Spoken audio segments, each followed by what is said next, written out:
following is a presentation of Spring Hill Sports Live.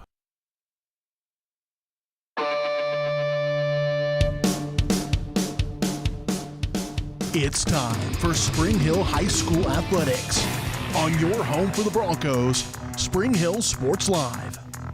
Spring Hill Sports Live is presented by Strode Orthodontics, creating beautiful, healthy smiles. Learn more at StrodeOrtho.com. Also by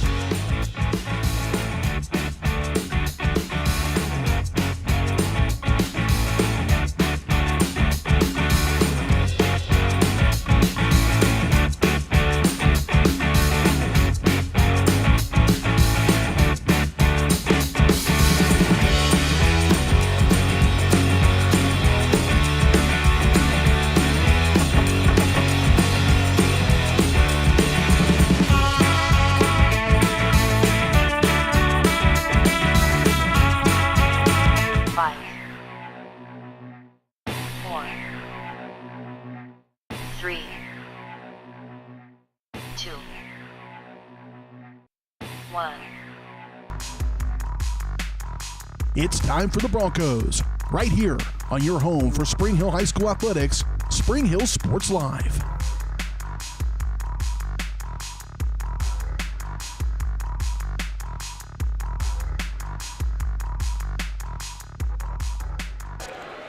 And good Wednesday afternoon, ladies and gentlemen. Welcome to Spring Hill High School, the side of this 2024 Frontier League Girls Wrestling Tournament. BJ Harris along with you. Alongside me, the full wrestling crew, Matt Jones, Dennis Drennan, and Caden Carbajo as we settle in for this girls tournament. It'll be a case of moving parts, a lot of action going on. We'll have 4 mats at any given time. We'll be able to get in on some of the action as some of the helpers look to be gathering up and getting their final instructions ahead of this tournament getting started. But bring in Matt and Dennis, and go to you, Matt, first. You'll have a kiddo wrestling in this one. I'm sure that'll be exciting as well. But ultimately, what's kind of the mindset of these kids as they come into this Frontier League tournament? Well, this is, as we say, it's step one of the postseason. So you have your league or conference tournament, then you have the regional tournament, and then obviously you finish up with the state tournament. So this is step one, and this is where you're starting to clean things up and make sure that you're ready to go for the regional and state tournament.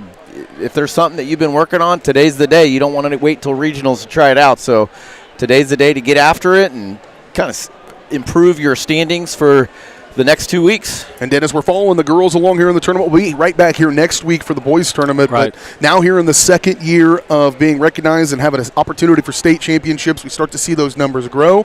You'll start to see the level of competition grow a little bit, and maybe even some rivalries working their way through this thing as kids get more and more reps. So ultimately, you got to be thrilled as a guy who likes wrestling, loves wrestling, to see the growth of it in the girls' side of things. Oh, no question, BJ.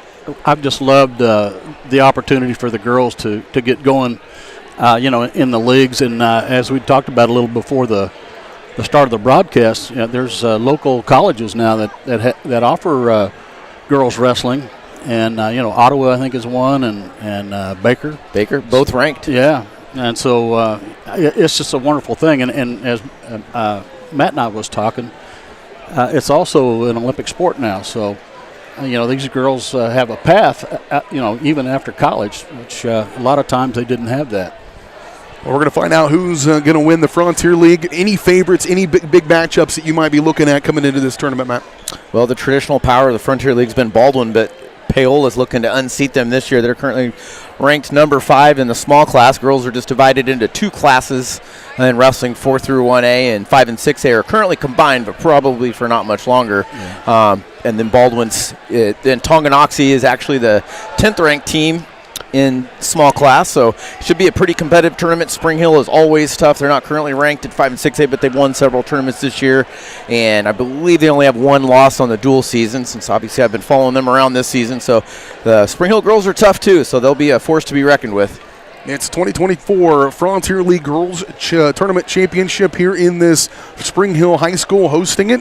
And, of course, we're broadcasting on Spring Hill Sports Live across our network of channels in the Frontier League. We're very fortunate, our biggest partner being schools of the Frontier League. And so schools across our network that you can watch at varsitysportslive.com include the host here, Spring Hill, Paola, Lewisburg, Tonganoxie, Baldwin, and Eudora all competing in this tournament. There, the look at them right there. Nice job, Caden, as these girls will battle for the Frontier League Tournament Championship here today on Spring Hill Sports Live. Presented by Strode Orthodontics, specializing in creating beautiful, healthy smiles. Dr. Claire Strode and the staff at Strode Orthodontics is experienced, highly trained orthodontic specialists with decades of combined experience. They have locations in Spring Hill, Olathe, and Overland Park.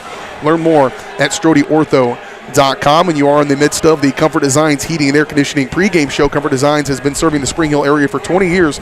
Comfort Designs. Learn more at comfortdesigns.net or call 913-592-4453. We got four mats going on all over the place. We got a mat on the air. We got a Dennis and a Caden as well. And we're settling in for some good high school girls wrestling here from Spring Hill High School. We're back in 3 minutes on the Comfort Designs pregame show on Spring Hill Sports Live.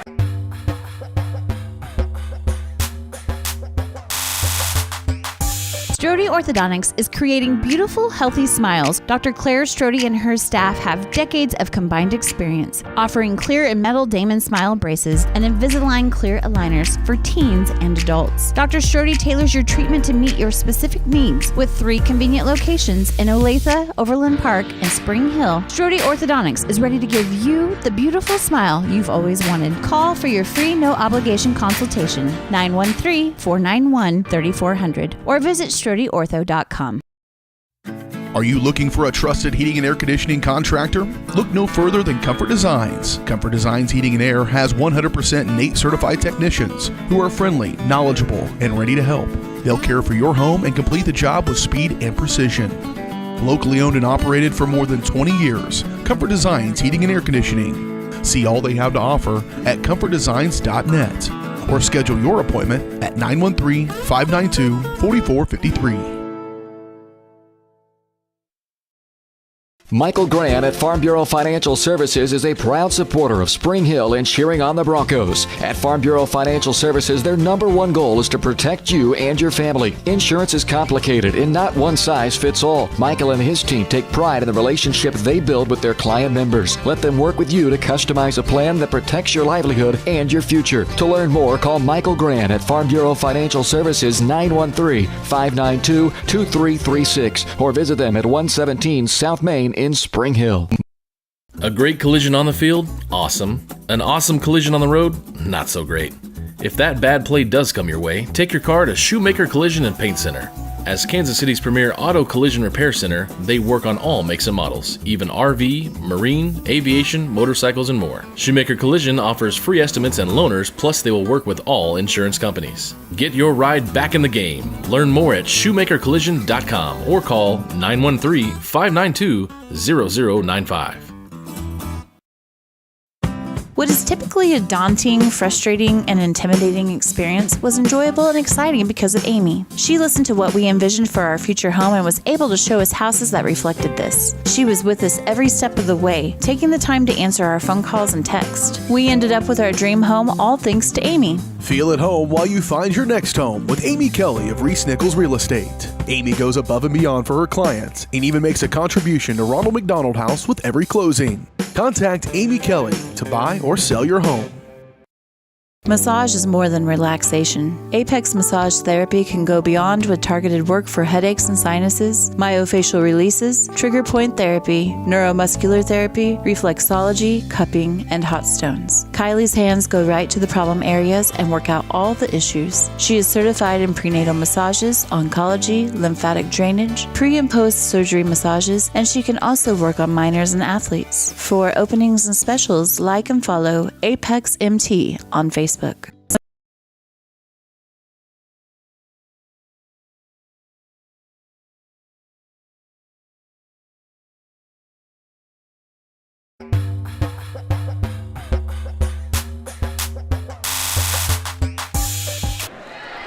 Back out here on the Frontier League Wrestling Tournament on the girls' side of things. BJ Harris, Matt Jones, Dennis Drennan, Caden Carbajo. As we set up four mats all the way all over the place. And get a look into what we're dealing with on top of the screen. We're going to start out on mat number 2. That'll be our first matchup of this tournament. And it's a big one with a familiar name battling things out. That's right. Call the match. So on mat number 2, we've got Riley Jones, which obviously that is my daughter. She's in the Spring Hill singlet wrestling her opponent from Bonner Springs. It's like Ratliff. These two have never met before. I coached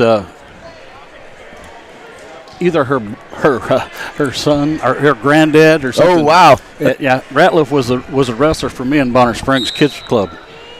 Early takedown by Jones. She attempted the fireman's. Couldn't get it, but she was able to finish with her double leg.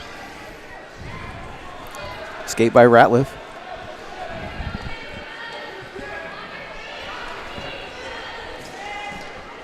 Both wrestlers fighting for position. Attempted shot by Bonner. Jones with the quick takedown, quick escape, 4-1, Spring Hill.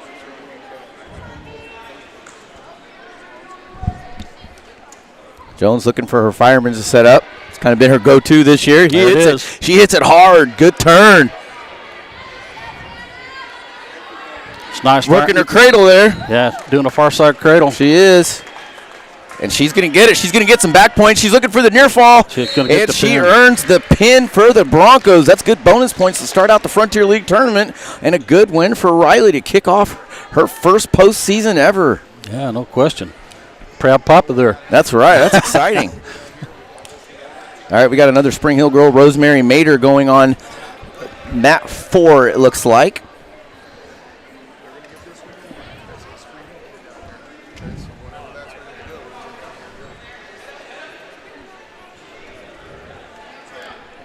Rosemary returning Letterwoman. Is that the correct term? Letterwoman? Letterwoman. Letterperson? Whatever works. Whatever your pronoun is, right? That's right. Also, Nevaeh Mulhall up there on mat 3. We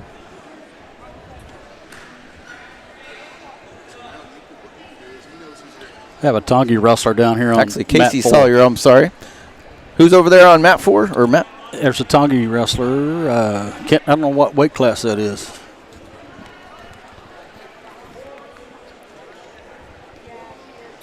Looks like.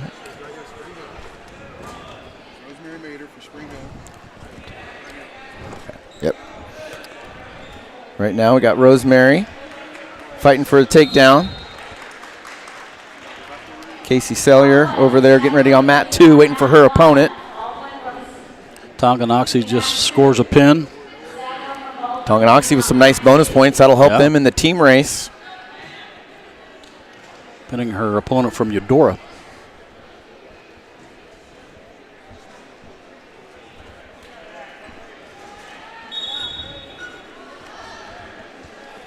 Another Tonganoxie wrestler on mat 2.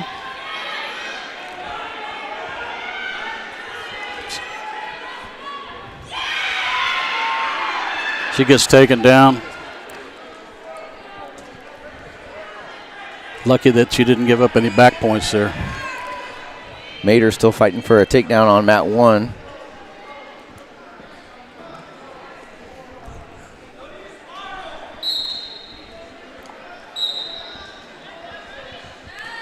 Mader's opponent, McDowell from Paola. Yeah, spiral ride being put in on mat 2.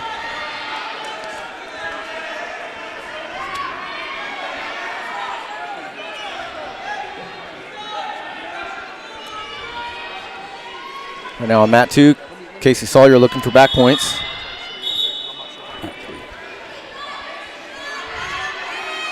Right now we got all 4 matches for you to view. Hey, Matt, I was going to ask you a question on these points that are on the line or close to being out of bounds. I guess that's a referee's judgment. Well, it's not supposed to be. Yeah. The rule, as was explained to us at the beginning of the situation, was if you have 2 supporting points in for either wrestler, then back points and a pin can be awarded. Awesome. Now, that has not been applied evenly throughout the season. I've seen different things. I've seen Coach Woofter from Spring Hill be out talking to the officials, asking them, well, how do you apply this? As recently as last week, we were still trying to discuss, what dictates inbounds. Yeah, in college, it's 1 foot. You have to have a foot. Exactly. And I think it's important for our viewers at home, too, because they're saying, well, they're out of bounds, they shouldn't be getting, Well, so they need to understand what's going on. It's supposed to be 2 supporting points, which would be 2 feet. It could be a knee and a foot, technically. It could be an arm and a leg. All right. It's just it depends on the official how they apply it, which hopefully they get that straightened out for regionals and state. Yeah. Or at least call it even, consistently. I think that's all coaches want is just consistent. Got a good one down here on mat number 1. She's got locked hands, though. Rosemary Mader up 3-0 with 1:04 to go in the second period. She got a penalty point there for locked hands. You can't lock your hands only if you're in a pinning move. Right. Up on mat number 2, Casey Saylor for Spring Hill leading Paige Castagno from Baldwin 5-2. 6-2 now in the first period. 42 seconds to go in the first period. Spring Hill up in that one. Down on mat number 3, Eliza Troyer-Partridge and Campbell Mayer. Look, she's working for a butcher there. You used to like that move, Coach.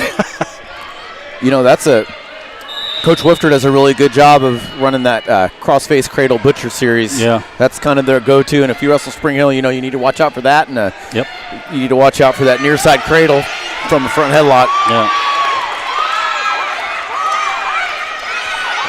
Up top of your screen in the mat number 2, Spring Hill trying to scramble. Casey Saylor found herself in a situation and ended up getting. She was leading in that match 6-2, and then. Yeah, that's heartbreaking when you get the lead and you get pinned. That's tough. We're back down on mat number 1. Rosemary clinging to the 3-2 lead.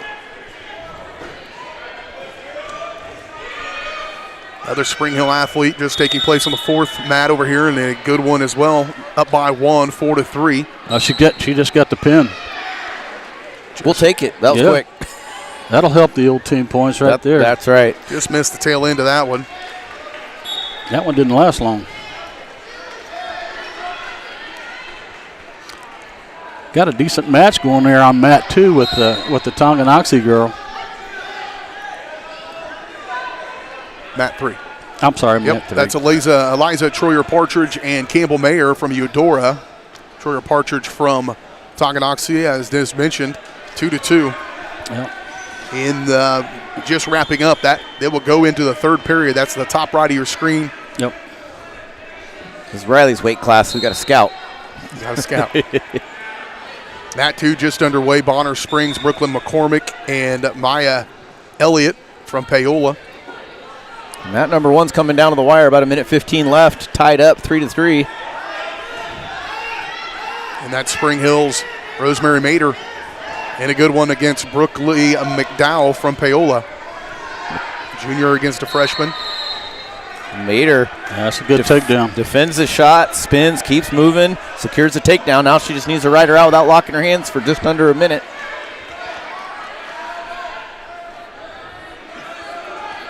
Only a minute and a half to go on mat 3 with Tonganoxie. Somebody needs to score. We're going to go to extra time. Mader just took a 2-point lead. It was all knotted up at 3 apiece. Now she's got the advantage.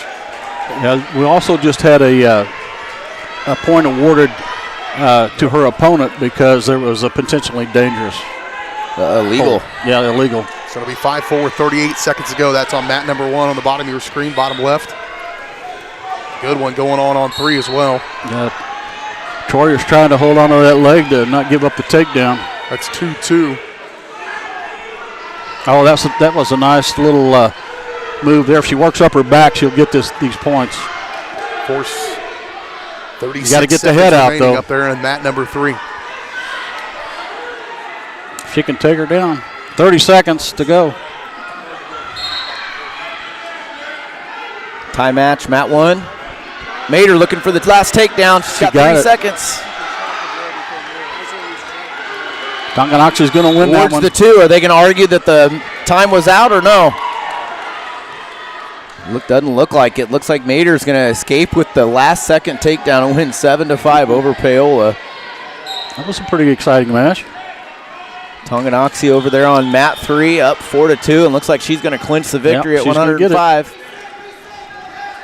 Tonganoxie girl on mat 4 against Spring Hill. Tonganoxie up 5-2 with 20 seconds left to go in the first period. Yeah, that's Ava Anderson from Tonganoxie, a freshman, against Desiree Madsen, a junior from Spring Hill. And now Anderson up 5-2. 12 seconds to go, first period. Locked hands on Tongi, so that's going to give a point to Spring Hill.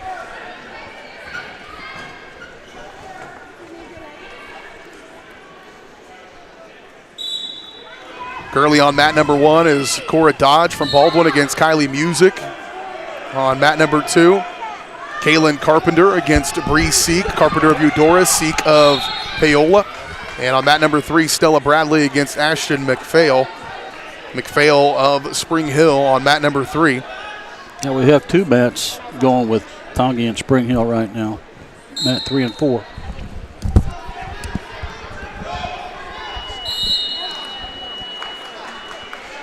Mat number 4 will go to the third period, 5-3. Spring Hill down by 2 in that one to Tonganoxie's Ava Anderson. Yeah, for those of you that may be new to the sport or wondering why they're flipping that red and green disc after the first period, that would give whoever's wearing the color band that wins the flip, they can choose which position they want to start in. They can start neutral, or they can go down under in the referee's position or on top in the referee's position.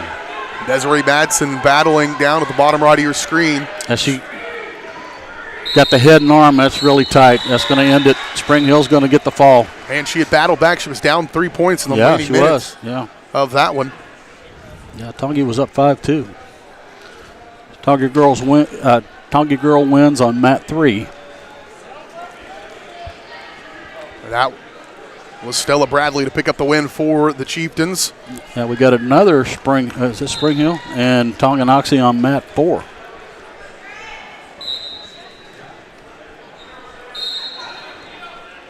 It's like Madison Veal. Nevaeh Mulhall over on mat 3.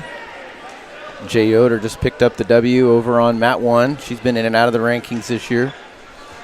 Good one in the second period on mat number 2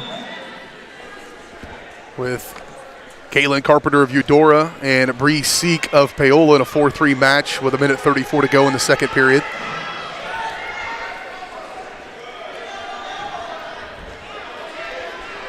Madison Veal, a junior, against Gray Vanderweide of Tonganoxie on the bottom right of your screen and mat number 4. Vanderweide's tough for Tonganoxie. Yeah, she just got a takedown.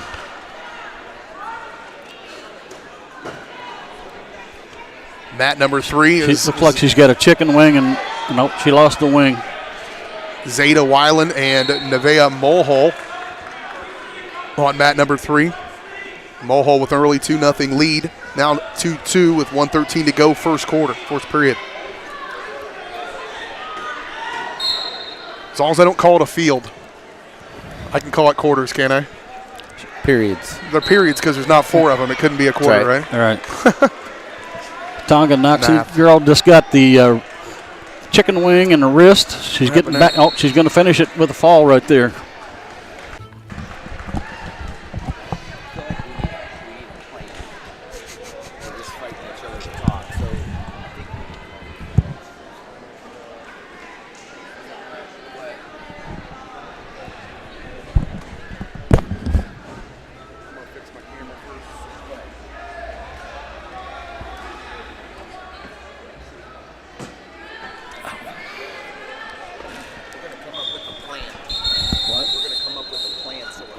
Yeah, we need to.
Back out here on the Frontier League Girls Championship Tournament. BJ Harris, Matt Jones, Dennis Drennan, Caden Carbajo as we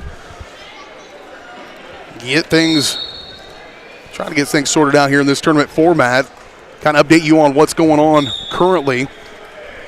Mat number 1, Spring Hill's got Emma Alcott against Sydney Shepard from Tonganoxie. On mat number 2, Kendall Anderson against Allison Martin. Anderson from Spring Hill, Martin from Lewisburg on mat number 2. Mat number 3, Zeta Weiland and Nevaeh Mulhall.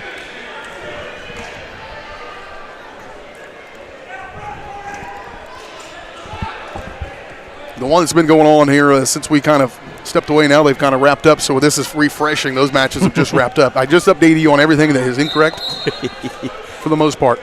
For that, not refresh that page. How about we check out Callie Clark over there on mat 4, match number 28. Callie's wrestled Wharton from Baldwin. It's 0-0. Into the first period, running down 10 seconds.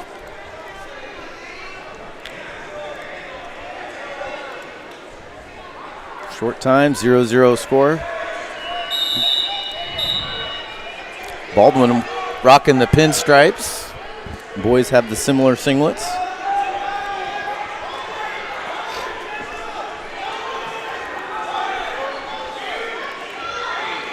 Baldwin's going to have the choice. She's going to take the down position. Dennis, why do you take down? It seems harder. Well, it does seem harder, but if you really like your moves from down below where you think you can score on your opponent, a lot of times you'll choose down first, and you're still a little fresher. I agree. I feel like it's, typically easier is probably not the word, but more efficient to be able to get an escape than it is near fall points. Yep. So get down on the black mat number 4, Clark for Spring Hill battling Wharton against Wharton from Baldwin. Wharton with the close reversal, but Clark did a good job reversing through again for no points. We're still 0-0. Did a nice job breaking her hips down there with a far ankle, deep waist. Very good. Got good. You could tell she's got good chest and hip pressure on her opponent. Yeah, she's trying to force the power half in there. Now she's going to a crossface, looking for the near side cradle. Gotta love a good crossface, right? Oh, yeah. Builds character. And we're watching mat number 4, bottom of your screen. Spring Hills. I like the fundamental wrestling there, too, because, if you're on top, you want to get your opponent's hip, get their hips down. It's a lot more difficult for them to score or get away if they're on their belly. Right.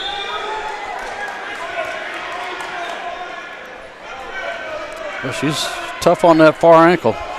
She is. Now she's picking up the near ankle.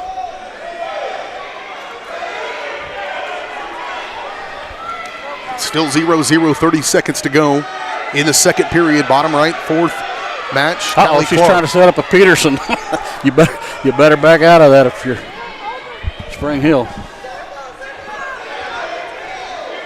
Clark getting a little too far out front. She's going to need to circle back around the hips. Control the head and get back around. Short time. Her coach ought to be telling her, because she's in a position now where he's still giving red. She's in better shape now. All right, we're going to enter the third period. It's going to be Clark's choice. She's probably going to take bottom. Yeah. Currently on mat number 1, Addison Vogel against Bonner Springs against Tonganoxie's Kendall Smart. Mat 2, Allison Bartlett from Paola against Catherine Simon of Baldwin. Mat number 3, Madison Carton of Eudora against Braylon Morris of Bonner Springs. We're on mat number 4. Callie up to her feet. She did a nice job getting to her feet, threw the whizzer in when she got on her feet. She kind of ran out of real estate on that one. That was a nice move, though.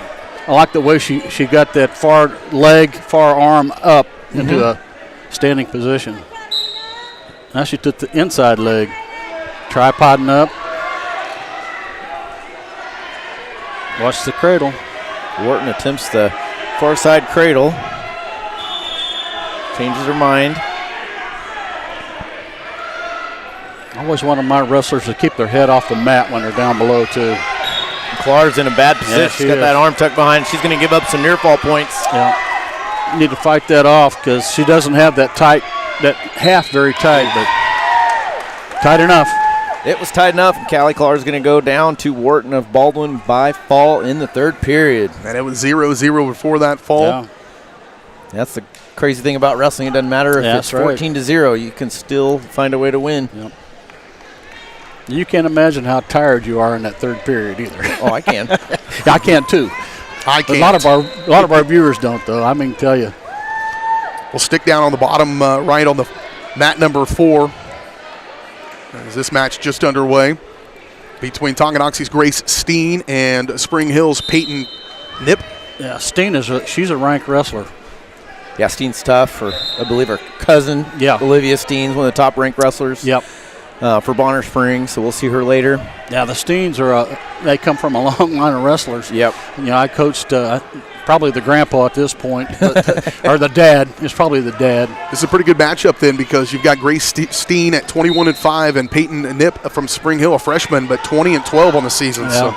And a first-year wrestler, so that's the really thing. good. She's had a tournament victory this year out at Holton. She's got a tough draw here with Steen, I can tell you that. She sure does. Here, going in for the single leg. Nice job. She's working her way around. She gets her head to the side and elevates. She might get a takedown. Peyton's doing a good job keeping her hip pressure. That's called a sprawl. But ran out of real estate. She did.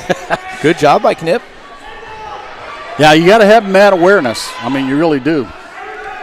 Use that out of bounds to your advantage. A little confusion there. Yeah, they're both up. She thought she got taken down.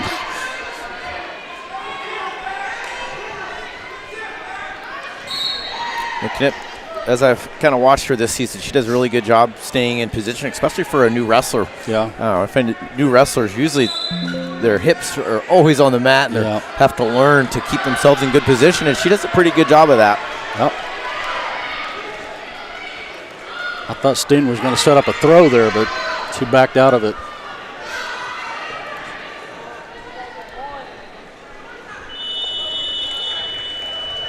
And so far, Knip's given her all she wants. That's right. You know, every single match of hers is close, it seems. Whether she wins or loses, it comes down to the wire. That's probably positioning and nice duck under attempt.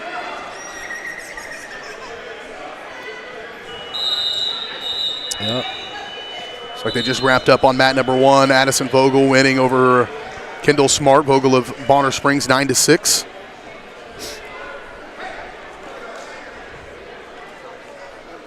Getting ready to go. Steen's going to pick top. She must feel like she can break her down and get some back points. It's fair. Top left of your screen, mat number 2, Bonner Springs, Aaron Krebs against Finley Kellerman from Baldwin. That just getting underway. And then mat number 3, we'll go up and check on this one. Matt, Avery Feeback, 27-2 against Ellie Basca at 17-9 from Paola. This is probably going to be a pretty good matchup on mat number 3. She's had a great season, and that match is already over. Oh, it's already over, so that didn't happen. She's had a really good season. Knip just took Steen down. Got an upset in the brewing here. 2-0. 2-1 now. 2-1. Steen just got an escape. Minute 23 to go, second period. So that's interesting because Steen took top and it actually backfired for her because she gave up the reversal and she did get the escape to follow it up. But, you know, when you take top, you expect to get back points, not give up a reversal. Exactly. So they're going to question that one as we move through this match.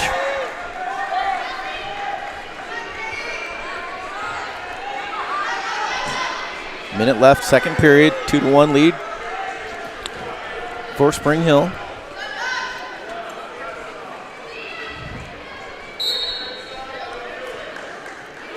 I don't think there's a muscle group that you don't use in this sport. I would agree with that. I feel it. Tongue. Oh, that was wrestlers are so quiet. Yeah, that was an attempted nice duck under and then right to the back with Steen. Wow. That's too bad. That was a pretty good effort, but Steen, you know, she made her pay when it counted. Well, that's one of the things with this sport too. You can wrestle perfectly until 1 second is the ball game. So a tough one there for Spring Hill. Happened to me at regionals. Happens to the best of us. Yeah. Down on mat number 1, we're working with Baldwin Weathers, Ellie Pittman, 21-2 senior against Katie Duncan. That one wrapped up. Yep, she just pulled out the W. Pittman wins that one. You got the big girls here. Still up there on the top of the screen at mat number 2. Erin Krebs, 21-6 from Bonner Springs against Finley Kellerman. 11-13 from Baldwin. That one's 3-1 in the second period, the winning seconds of the second period. Erin Krebs winning that one. Who do we have there, BJ? Mat 1. Down on mat 1 is Kenna Leonard from Paola, 23-2, and Anna Tortrop of Tonganoxie on the bottom of our Paola's the number 2 ranked wrestler in the state, and it looks like she's going to get a quick fall. 33 seconds. Yep. That's quick.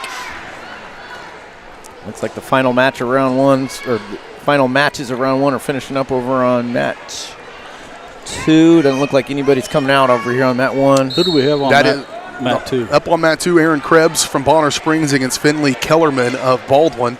Krebs 21-6 and a junior. Baldwin, or Representative Kellerman, is 11-13 on the season as a sophomore. 6-1, a minute 46 to go in the third period in this one that we're watching. Our final match, it appears, of round number 1 of this 2024 Frontier League Girls Wrestling Tournament. That went pretty quickly. We'll be back again here next week. Make sure you plan to be here a big day for us as we bring you the Boys Frontier League Tournament as well. So back-to-back weeks for Frontier League. Just make sure everybody notes that wants to tune in. It does start earlier, the boys tournament. Mm-hmm. So I believe it starts at 3:30, not 4:30.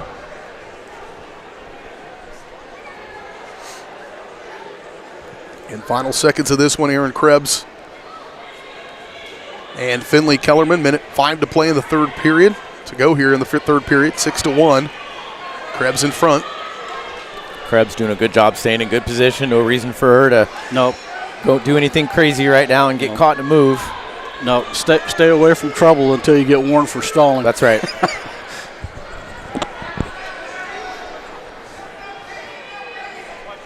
.42 seconds remaining in this one. It's interesting as you go through the weight classes, the difference in the lighter wrestlers compared to the 190s and 235s for the girls. It's so different. It really is. 235 and 190 are about positioning and staying in control. Yes. And the lighter weight wrestlers are about explosiveness and quickness, and it's the same in boys, girls, college, freestyle. It really is, and one of the reasons too is when you get up to that higher weight class, if you make a shot, you better finish it quick, because if they sprawl on you, you've got 200 and some pounds pressing down on you. Right. Final seconds. Looks like Krebs going to pick this one up. We'll take a break. We'll come back. Second round of the 2024 Frontier League Girls Wrestling Tournament coming up next right here on your home for Spring Hill High School Athletics, Spring Hill Sports Live, and across our Frontier League network at varsitysportslive.com.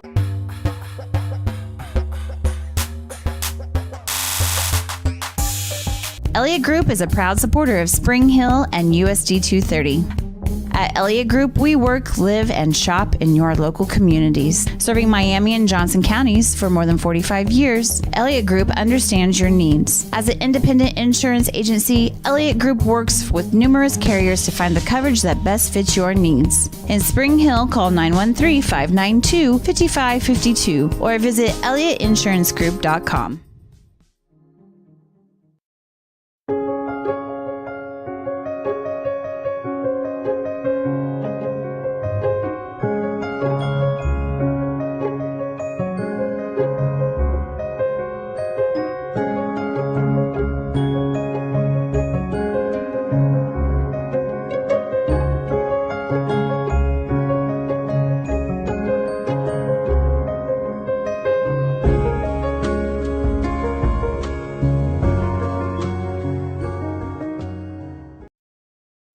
I'm Dr. Alyssa O'Connor, and I would like to welcome you to Sozo Chiropractic. So many people only seek out a chiropractor when they are in pain, but ongoing wellness care helps you deal with stress and be healthier. At Sozo Chiropractic, the focus is on holistic wellness for any age. I am Webster certified for prenatal care, pediatric trained, as well as a family chiropractor. We also offer acupuncture and sauna services. Sozo is a Greek word that means to heal, to make well, and to restore health. And that is our goal for each one of our patients who walks through the door. Hi, I'm Dr. Aaron Stoes with Paola Vet Clinic. We'd like to thank you for trusting us with the care of your pets and large animals. At Paola Vet Clinic, we're proud to be your hometown veterinarians who know and care about your family. We provide cutting-edge diagnostic services, digital radiology, ultrasound, and in-house same-day blood work, chiropractic, and reproductive services. Come in and see us at our new location here in Paola in the Industrial Park with indoor cattle and equine facilities complete with a hydraulic tip chute. With a team of 11 veterinarians, our commitment to this community makes Paola Vet Clinic the vets you can trust. Hey folks, save $1,000 on your interior painting project this winter. Hire Absolute Painting during November through February and qualify for 10% off your project, a free paint upgrade, and a free color consultation to make sure you choose the perfect colors to transform your home. This amazing offer only lasts until our winter calendar is booked and spots are filling up fast. Call now and save $1,000 on your interior project. No money down, affordable monthly payment options are available. This offer won't last long, so call now to save $1,000 on your interior project with Absolute Painting, where quality is absolute. Craving a quick pick-me-up, tasty lunch, or afternoon treat? Have you been to The Bean? The Bean Coffee and Cafe in downtown Spring Hill is that rare mix of hometown charm and uptown style. At The Bean, they brew the finest cup of coffee, tastiest teas, and most refreshing smoothies and frappes around. The Bean is proud to serve delicious, handmade pastries by Scratch KC, and they have the best breakfast, lunch, and convenient grab-and-go options in town. Have you been to The Bean? The Bean Coffee and Cafe, downtown Spring Hill.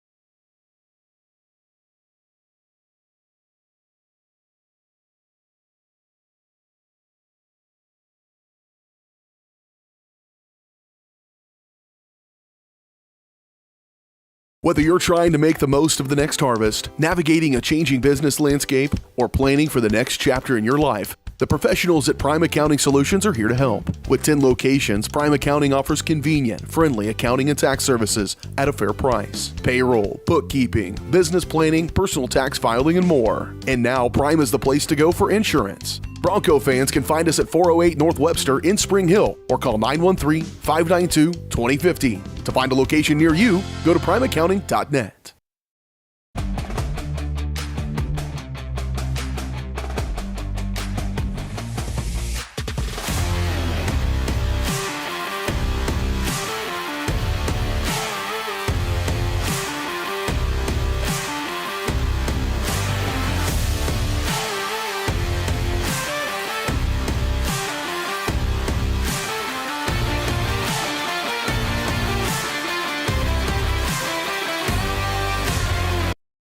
Hi, I'm Katie Casey, and I'm honored to be a third-generation realtor in our Crown Realty family. My dad and grandparents started Crown Realty in 1973, and since then we have grown to become one of the largest brokerages in the Midwest. We now have 8 office locations and over 150 agents covering about 20 counties across Kansas and Missouri. Reach out to us today to experience the Crown Realty difference, where we are committed to treating our agents like family and our clients like royalty.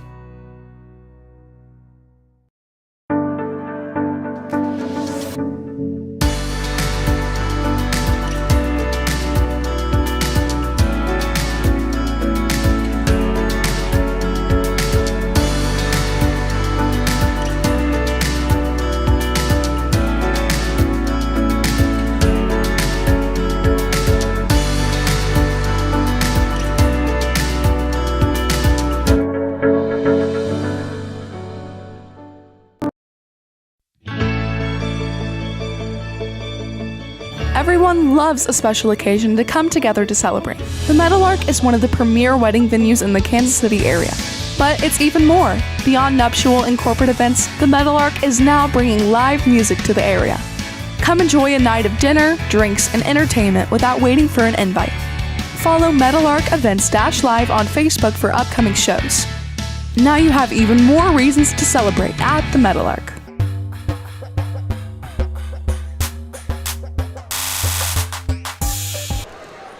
Back out here to Spring Hill High School, B.J. Harris, Matt Jones, Dennis Drennan, Caden Carbajo, as we bring you coverage of the 2024 Girls Frontier League Wrestling Tournament. Action underway over on mat number 2. As we open up round number 2 of this tournament, there's some true bracket play, and there's some round robin because of numbers in some of these weight classes, and so just a little bit of different feel. But currently we're over on mat number 2. Janiah Ratliff of Bonner Springs and Eliza Troyer Partridge of Tonganoxie. As they get round number 2 underway across the way, have down to just 3 mats, so we'll be following this on mats 1, 2, and 3.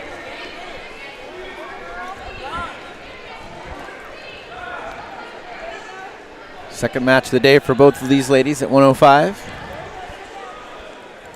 Elsewhere getting underway on mat number 2, Bonner Springs, Janiah Ratliff against, I just mentioned that too, mat number 1 rather, Baldwin Canyon Burtis against Campbell Mayer of Eudora. Baldwin's Canyon Burris against Campbell Mayer of Eudora. 2-0 Burtis in that first period, 1:25 to go in it.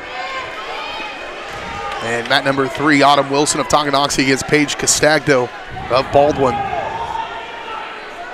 So this is interesting. Over on mat 2, he called locked hands, but there hadn't been a takedown awarded yet until just now. So apparently the scorer didn't have the takedown.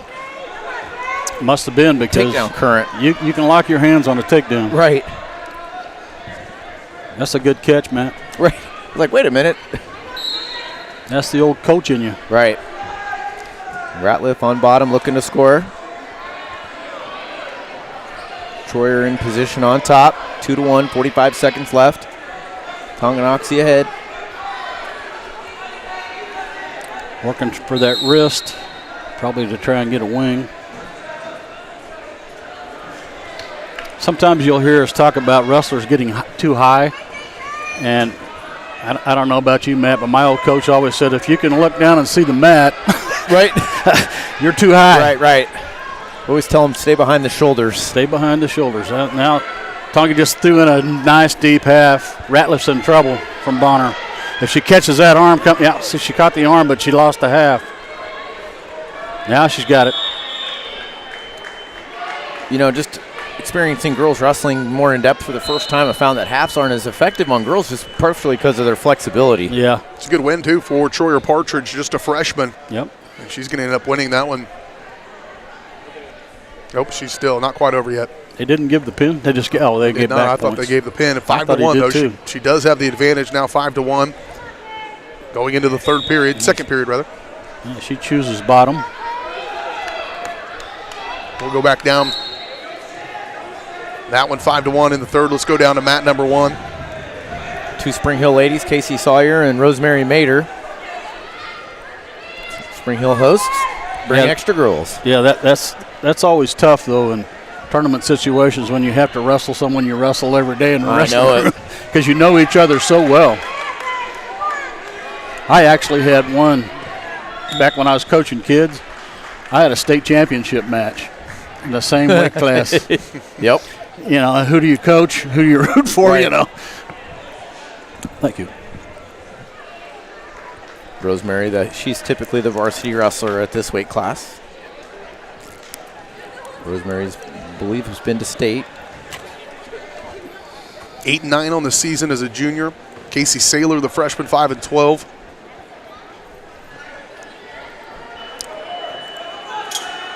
They were tracking match number 2. They're top of your screen between Ratliff and Troyer Partridge. Ratliff of Bonner Springs, Troyer Partridge of Tonganoxie, 6-1. 53 seconds to go in the second period of that one. Back down to mat 1. Rosemary's going to take bottom, it looks like. Yep.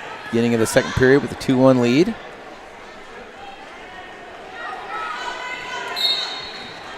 Good job getting to her feet. Yeah, Rosemary's quick, strong, athletic. Fight the hands, turn into the wrestler. See, she's fighting the hands. That's how you do it, and then turn into the wrestler. That's textbook right there. Yep. She even got a stall warning on the opponent against Sawyer. She was just holding on, kind of chasing her around. You got to either attempt to let him go or just or mat return him. Right.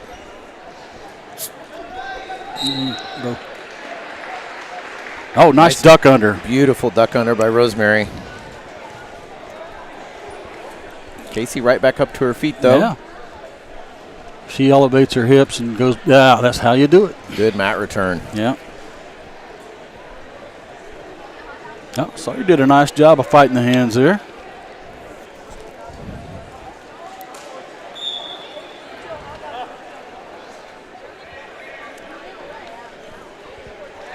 Troyer Partridge wins that match that we were following earlier.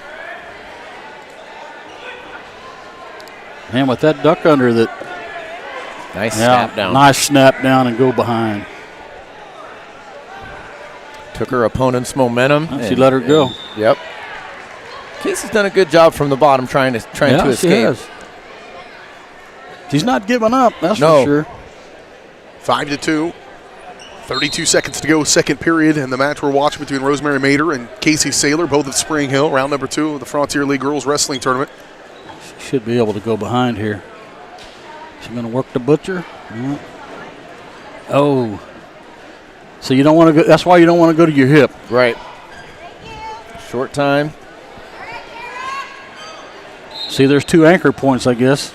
That's what's confusing is they both had a foot. One of them had a knee.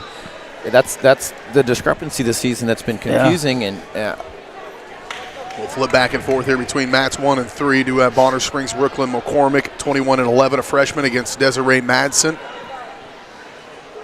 Excuse me, of Spring Hill, 5-9, and a junior.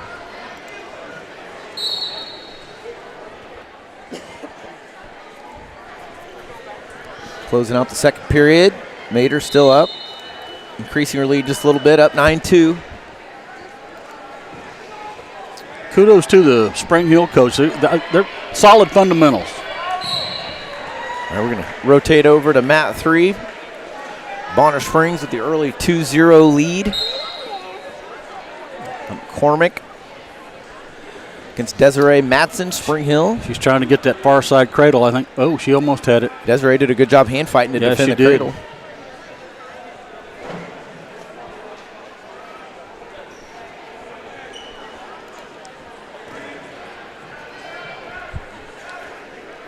Minute 38 to go in mat number 1 battle between Rosemary Mader and Casey Saylor. Mader with the 9-2 lead in that one. And then top right of your screen in mat number 3, Brooklyn McCormick from Bonner Springs against Desiree Madsen from Spring Hill. 2-0. McCormick in the first period.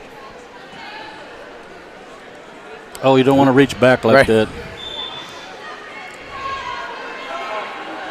You reach back like that, your opponent can jump to the other side and shoot a half. Yeah, it's keep your elbows in, keep in good position. Yeah. She's got caught right there, and McCormick is trying to make her pay, but she's going to run out of time. Yeah. Good job not giving up any back points. Anyway. Absolutely. McCormick's going to defer to the third period, and St. Madsen's going to take neutral. Yeah, you normally see that with wrestlers that are really good on their feet. Right. They want to be on their feet. They feel like they can score. Well, considering the end of the first period, I think it's a wise decision because she almost got turned. I think another 10 seconds she probably would have, so probably good to get back up on their feet and see what happens. Waning seconds between Mader and Saylor. Mat number 1, 14-2. So that one will be in the books momentarily for Rosemary Mader unless something catastrophic happens. Getting close to a technical fall if you're ahead by more than 15 or more.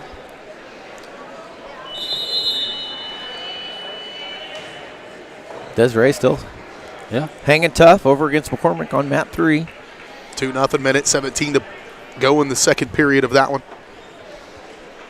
Oh, she tried to do a nice duck under there, but she popped, but she didn't lower her level with her hips. Yeah, she didn't finish. Now fireman's carry right there. Your daughter's move, man. That's right. That was well done right there. That was really well done.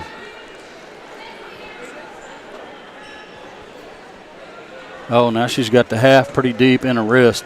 Well, Good job hopping to the other side. Yeah, see, she reached back. She did, yep. And if you do that, more often than not, you're going to be, especially if you reach back against a good wrestler. Right. And McCormick's tough. 3 near fall points. Now, see, we're getting to the edge of the mat. It'll be interesting to see how he calls this. If she can turn her. No, I'm not going to go back to the middle. Sometimes in that situation, they're kind of at a break in the action, so they're just going to have them reset in the middle, give everybody a fresh start. As soon as this one with Desiree Madsen and McCormick is wrapped up, we'll head back to mat number 1, Paige Peterson and Kayla Music. Peterson of Spring Hill against Music of Eudora. Good escape from Madsen. Started out with a switch. Kept the motion going, didn't stay on her hip. No, she saw she wasn't going to get the switch, so she squared up. That was smart. Kylie Music, really good of Eudora, 20-9, and that was a quick match on mat number 1. Try to set up the head and arm. Nice crotch lift, but she gives up the. Nice job there by Bonner. Yeah, it was good. She stayed in really good position. Yes, she did. And Desiree even had a chance at a headlock there at the very end. Yeah, she had the head and arm set up, but then the Bonner girl did a nice crotch lift and ended up coming out with a reversal. Brooklyn McCormick, the freshman, 21-11, will take a 9-1 lead into the third period against Desiree Madsen from Spring Hill. Mat number 2's got Bree Seek of Paola against Madison Veal of Spring Hill. Yeah.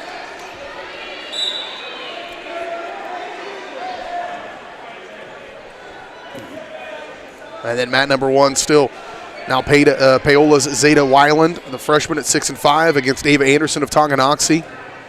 On mat 1, mat 2, Bree Seek of Paola against Madison Veal of Spring Hill. And then mat 3, Brooklyn McCormick and Desiree Madsen.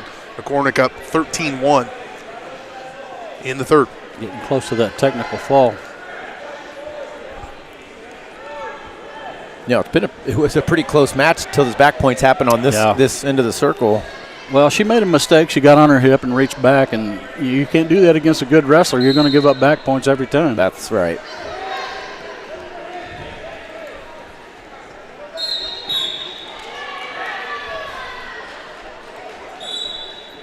That was a quick one on 1. They've been flying through over there. Right.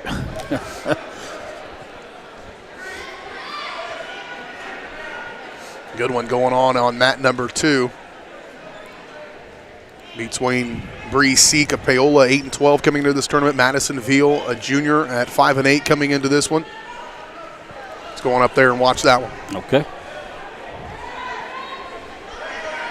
Nice sprawl. You got when you do that, you need to control the head. You better get your hips back. You don't want to get on your hip. See how they work up the back once they get them on their hip, and it's inevitable to get the takedown at that point. Seek did a good job staying in position right there and keeping her hips in a good spot. Yeah. Veal was in a good spot, but she got she tried to get a little high. Yeah. Still battling over here and just avoiding that technical fall you mentioned a moment ago. Brooklyn McCormick and Desiree Madsen. Madsen battling still down 13, now 15-2. Waning seconds of the third period. That shows a lot of fortitude too, because you know you're not going to win, but you got to have some pride too and say, I'm not going to get pinned and I'm not going to get teched. Right. Hey, it might come down to the team race. You don't know. It could be. It's a bonus point or two. Absolutely. The only active match we've got going currently on mat number 1, just underway. Tonganoxie's Finley Keller against Layla Anthony. A pair of sophomores. Keller 14-4. And Layla Anthony, 12-6, should be fairly evenly matched up based on those records and age experience. He had the half in the wrist. Referee's looking to see if there's any back points, but not yet, it doesn't look like. Well, Keller's doing a really good job of keeping her weight back away from that pinning combination. Yeah. She's trying to keep her hips up. She needs to turn right towards her. Yeah. Step over. There you go. Keller with a reversal. Trying to get the wing. She's got the half in pretty deep. See, you can just tell the flexibility of a female wrestler is different. On a boy, that kid's flat and probably stuck. Yep. But it's just a little bit different. It really is. And actually, Riley and I have been kind of talking about some different things, and Been working with some of our female coaches at Olathe Northwest about, what do you do if it's different? Yeah. We've been kind of talking through that a little bit. It's just maybe a different point of attack, I guess. Yeah. 5-2 lead for Keller going into the second period.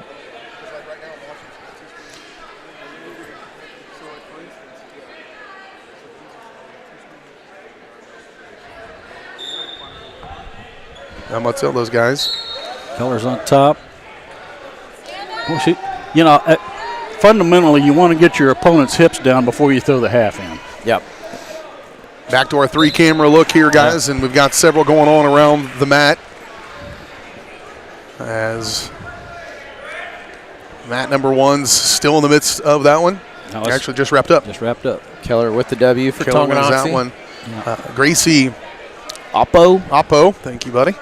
Against Kendall Anderson of Spring Hill. So a pair of Spring Hill girls going on mat number 2. We'll go on up there and check that one out. You better hurry. Got it just in time. Gracie's medaled at several tournaments this year. I'd consider her a threat to definitely qualify for state, if not place. So we'll go to mat 3 with Spring Hill's Nevaeh Mulhall against Maya Elliott of Paola. Mulhall 17-14 and a junior. Elliott 4-8 as a freshman. Nevaeh definitely the best dance moves on the team. No question. You tell me Riley didn't pick any of your sweet moves up? She picked a few up. So last weekend at the Topeka Washburn Rural Tournament at the intermission, they turned on the fogger and had a dance party. Every single girl got out and danced. It was amazing. They had the best time ever. They were smiling and laughing, and then they went and whooped on each other. Yeah, that's awesome. Girls wrestling is just a little bit different. They eat their snacks, they braid their hair, and then they go Let's beat go the do heck it. out of each Beat other. the heck out of each other. And then they lift the other one up and help them out off the mat. And mostly with the young men, they're trying to play mind games with their opponent and getting their head and staring at them, scowling. Yeah. Again, mat number 3 is Mulhall for Spring Hill against Elliott of Spring Hill, 2-0. 3-0 now, 40 minute 55 to go, second period in that one. I don't know if you recall, Matt, but Dan Gable only lost one match in college, and his opponent sent him roses the night before the match. That was sweet.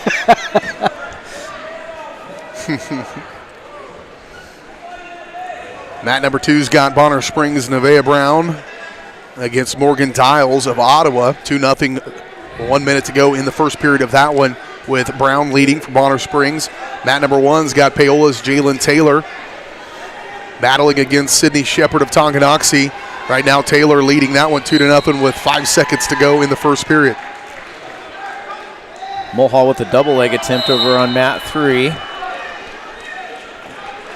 She's got to get to her base, though. She's going to give it up. She had a good shot. She just stopped running her feet. Yeah. Her opponent was able to take advantage. You can't elevate from your belly button. Nope. Mulhall down by 1 in that one, 2-3 with 58 seconds to go in the second period. Needs to get an escape before the end of the period.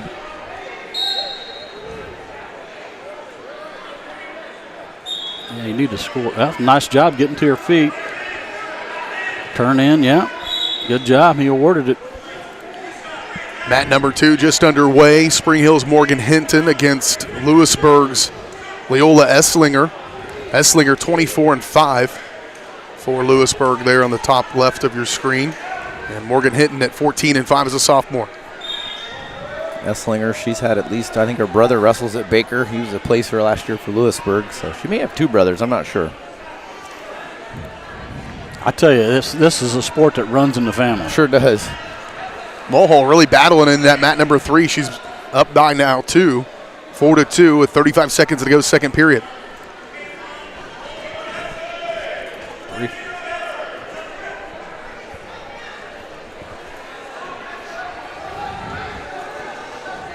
Both wrestlers kind of stuck in that collar tie position. Then Nevaeh with the snap down. Yeah. That's what snap's so effective. You pretty much take your opponent's momentum, and when they're driving at you, you just now she's got the half. She's going to get back points too.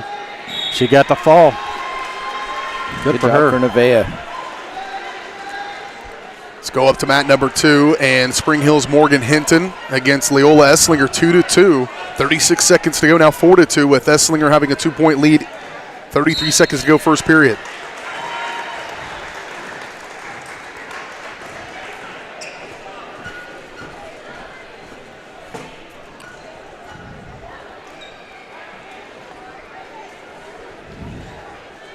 Final seconds of round number 1, or period number 1. Kind of hard to tell what's going on, but it looked like. Now there's a far side cradle trying to get that, but she's going to have short time. Yeah, Esslinger's going to run out of time in this period. And getting ready to get underway on mat number 1 from Spring Hill, Elle Ruffin, a junior at 20-2 against Emma Alcott, a senior of Spring Hill, 7-8.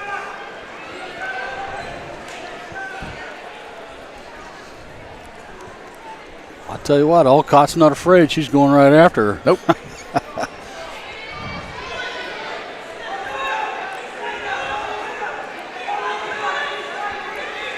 Hinton on mat 2 on bottom.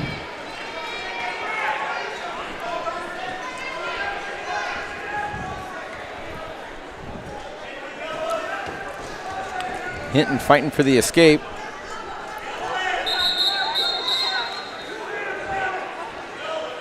Reset back in the middle. Esslinger still on top. Well, that's frustrating too when you're the bottom wrestler and you get to your feet. Right. All that work. All that work to get to your feet and fight the hands, and then you go out of bounds before you can finish it. And now you got to go back down under. Esslinger with a 4-2 lead. Minute 42 to go, second period in this one. She's trying to get that far side cradle again. I would, if it was my wrestler, I'd want them to have the hips down before they try and do that. Right. Well, especially Hinton's doing a good job of hand fighting. She's tripoding up, but she's got that wrist that it makes it tough. And Elle Ruffin going to get the pin over her teammates Alcott. In the mat number 1, she had a 4-0 lead as well prior to that pin. Top right of your screen, Kaylin Carpenter against Gray Vanderwide. You like to see that, BJ. Those girls smiled and hugged one another when it was going off the mat. You'll never see guys do that. They could be family. Yeah, probably not going to see that. Exactly, brothers. Yep, up on mat number 3. Over on mat number 3, we got Campbell Murmas. She's the second-ranked wrestler in large class 5A and 6A. Only 3 losses on the season, 2 of them to the defending state champion from Leavenworth, Avery Johnson. Campbell's had a great season. Yeah. Murmas 27-2 against Abby Fager of Eudora at 17-6. Could be a good one on mat number 3. We're also still watching mat 2's battle between Morgan Hinton and Leola Esslinger, 3-4. 17 seconds to go, second period in that one.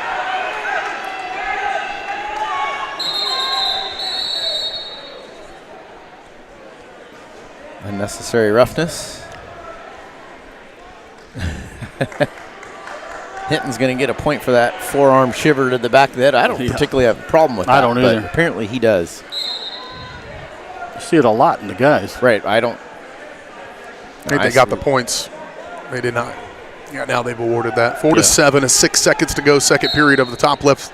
Mat number 2 between Morgan Hinton and Leola Esslinger. Morgan's hanging in there. She's get through this period and see what the third period can bring her. And then we'll check in on mat 3. Campbell Murmas, 27-2 against Abby Fager of Eudora. Looks like he's trying to set up a headlock. Oh, now she tried to go under.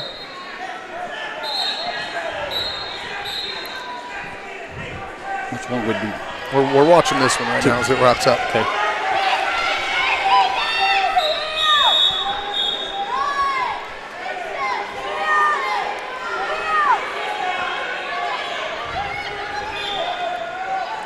Hinton attempting with the snap down. Yeah.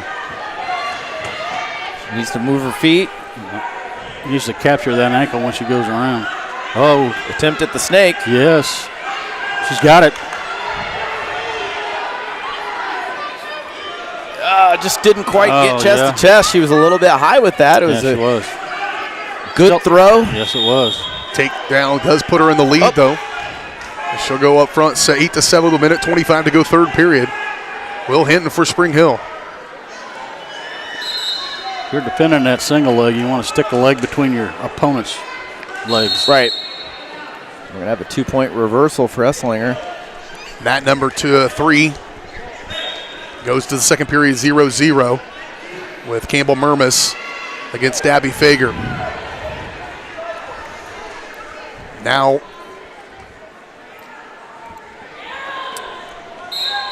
Hinton down 1 point. Gonna have a caution. Caution means she probably started early. Yeah. You know, one thing I've noticed this year, Matt, it doesn't seem like the referees have really enforcing, got to be behind the elbow. At least in the ones that I've been watching, that's a no-no if you get on in the front of that elbow. Right. You can get an arm chop pretty easy. She's got to be careful because she's looking for that far side cradle again. She's been looking for it for the whole match. Yeah, she has. Morgan's doing a good job with the hand control. You can see she popped her head out. Yeah, she's fighting. Now she needs to keep turning. There you go. Good. Oh, just got on her hip. Yeah, don't get on your hip. 55 seconds to go in Mat number 2's match, a 1-point match. She's got to be down by 1. Yeah, she kind of have to be careful here because she maybe get a stalling warning. Murmas has taken a 3-point lead with 51 seconds to go over on mat number 3 for Spring Hill. And Hinton holding on now with final 34 seconds of mat number 2. 8-9, Spring Hill down by 1. She needs to get it. There you go. Get your feet, fight the hands. Needs a point. Yeah. Not quite. She needs to kick crossface. There you go. There it is. Come up with the reversal. She's up by 1. She needs the ride out. Yep. 15 seconds remaining. Oh, you're too high. Stay Get back. Stay behind the shoulders. 12 seconds. Get an ankle. Get an ankle. There you go. Stay in bounds. Short time. Yes, this is Morgan Hinton, 14-5 and a sophomore against Esslinger at 24-5 and a freshman. Wow, that's amazing. Hinton with a 1-point lead with 7 seconds remaining. We'll go close in on that one, the final 7 seconds of this one, with Hinton trying to get an upset win. Hinton did a good job covering the hips right there with her right leg. She really did, and I was surprised that her opponent didn't try to get match. I think she gave it up. I think she got a little bit frustrated as soon as Morgan stepped over. Yeah. Let's flip right to 3 real quick. And one is turning out to be a good one so far over there. Still 0-0. Oh, looks like Murmas must have picked up the pin. Oh, she must have, yep. Murmas cleared out of 3. They've cleared that. This is now over there. Spring Hill's Peyton Knipp, the freshman at 20-13 against Catherine Simon of Baldwin, a junior at 4-5. Well, Knipp's got a lot more experience based on records. She's looking, like I said, this is her first year wrestling, but she's done really good. Well, she tried to do a nice duck under there. Ongoing match on mat number 1. Gracie Hildebrand against Valerie Rodriguez. Hildebrand of Baldwin, Rodriguez against Tonganoxie. It's 5-4. A minute 24. Looks like there's a timeout actually in that one. Mat 2's got Alyssa Bartlett from Paola against Braylon Morris of Bonner Springs. 0-0 in the first in that one. And Knipp and Simon locked in on mat number 3. And needs to see some offense out of Knipp. She attempted that duck earlier. She need to do that again. Exactly. Her opponent's arms are wide, elbows are out. That was a nice attempted drag. Didn't quite work out. You know, I'm really excited to see how many freshmen we have coming out. That means the sport's growing. Right.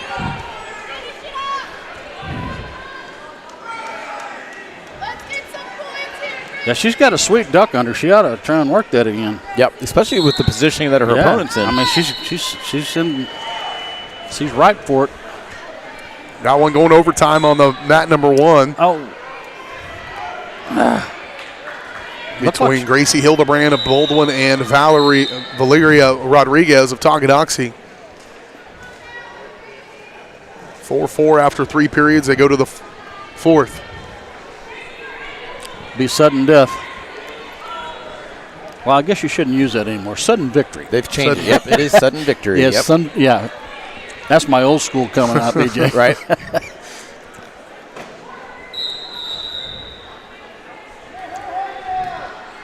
But I'm everywhere. Yep. We'll focus on mat 1 since it's coming down to the wire. Minute 25 left. 4-4. So first point wins, right? Yes. Not quite. This is still third period. Yeah. Oh, it is in third period. Oh, yeah. I thought it had gone to overtime. But you are correct. If somebody takes them down now, they would be in the lead, so it puts them in a pretty good position.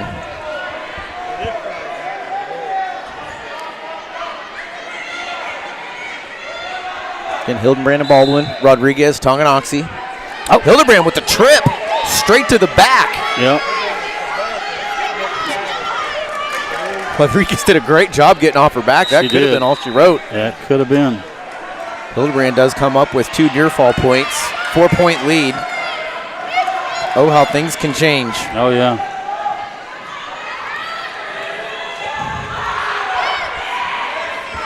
Yeah, you think you're doing really well and you give up a 5-point move and right. Oops. Rodriguez with the escape. 26 seconds remaining in this one. Yeah, she's got to take her down to her back if she wants to win this. She needs some feet to back. 8-5, Hildebrand with the lead. 16 seconds remaining. Short time.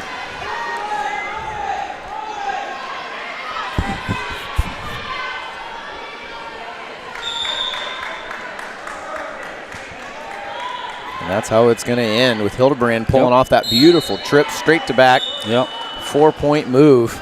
We're going to move back over to mat 3 where we've got Peyton Knipp for Spring Hill. She's taking on Katharina Simon of Baldwin. 3-0. Baldwin. Simon in front. 37 seconds to go, second period. So Peyton needs to find some offense. Yes, she does. Push up on an elbow and duck under again. Right. I just think she's going to, at any time she's going to throw it, but.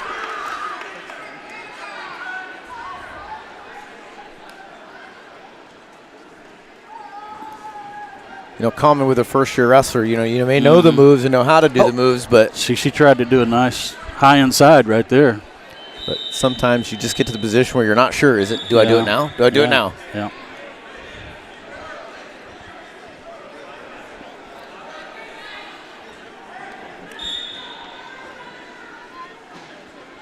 See if Knipp can get to her feet and fight the hands.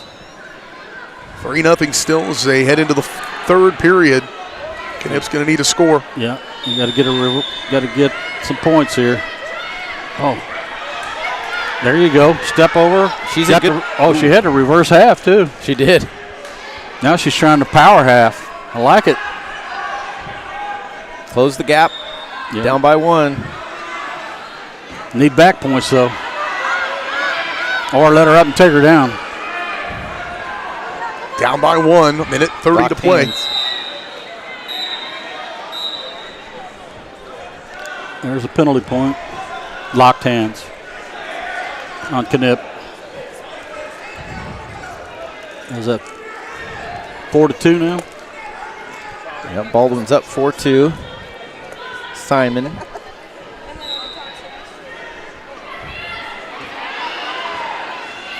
You got to be careful pulling your opponent back on top of you. Right. She just showed some strength. Yeah, worked out From right her there. knees. Peyton's looking for the fall. Yeah. Got it. Gets it. What an incredible battle path. Yeah. Minute 11 to go in the third period, down by 2, able to get the pin. That's why you got to love this sport. I'm That's telling right. you. Well, her matches have been like that all year long. Wow. She'll give you a heart attack if you're not careful. The cardiac kid. Right, she is. Looks like the final match of the second round underway. As Paola's Alyssa Bartlett taking on Braylon Morris of Bonner Springs, 1-0, 39 seconds to go with Bartlett in front. And she's on top here with 33 seconds. Yeah, just taking a glance at 190 and 235. They have smaller brackets, so they're Looking like a round robin, so that's why we don't have any matches this round for those ladies. Final 15 seconds, Alyssa Bartlett. See, Matt, there we're talking about the 2 anchor points. Right. He's going to award back points. Yeah. So, but see, in the old days, they didn't do that. Correct. So, some of you older people that are tuning in, some of the rules have changed over the years. Right. As soon as the back went off the mat, they stopped it. They stop it and go back to the middle. But you could see the discrepancy on mat 1 earlier. Yeah, we'll see. Did you see that that position? That's a freestyle position. You can also choose that, and typically you'll use that when you're going to cut your opponent loose. Right. Well, she'll win that one, Will Bartlett, 5-1. Try to check our tournament totals and take a quick break. We'll come back next round beginning here shortly. We're back in 2 minutes. You're watching our coverage of the 2024 Frontier League Girls Wrestling Tournament. Oh, I was getting ready to take a break. Looks like there's one more. Yeah. Looks like a Tongi wrestler. Looks like both matches are assigned to mat 2. The other 2 just got way ahead. Yeah, they're trying to get. We'll stay up there then on mat number 2. We'll keep it right here until this round's over. This one.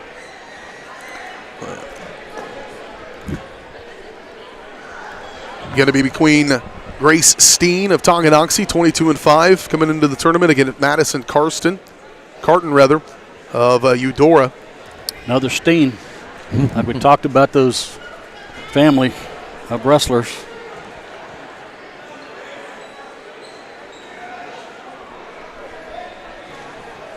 I coached Jeff Steen. He was a kids state champion, and I believe a high school state champion. Nice sweep single, nice low sweep. Yeah. You see how she's walking it in? Now if she gets her head to the side and elevates, she'll complete the takedown. Tough to do it when your head's in that position. You really need to get it to the side. Carton showed some good defense. Yeah. Heavy hips. Now she's got the head to the side. See the difference? Once you get that head to the side, then you can elevate your hips. Yep, that's textbook right there.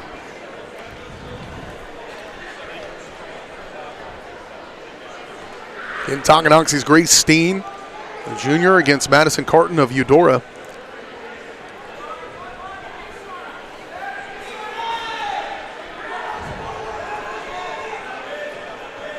It's working for that chicken wing and wrist.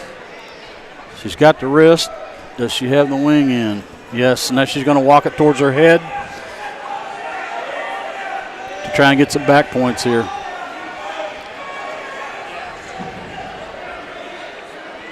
Textbook.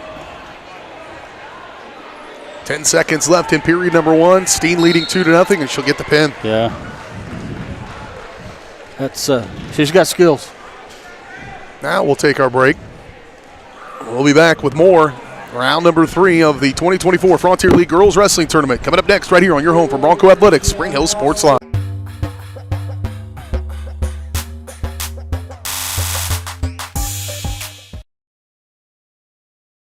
Whether you're trying to make the most of the next harvest, navigating a changing business landscape, or planning for the next chapter in your life, the professionals at Prime Accounting Solutions are here to help. With 10 locations, Prime Accounting offers convenient, friendly accounting and tax services at a fair price. Payroll, bookkeeping, business planning, personal tax filing, and more. And now Prime is the place to go for insurance. Bronco fans can find us at 408 North Webster in Spring Hill or call 913-592-2050. To find a location near you, go to primeaccounting.net.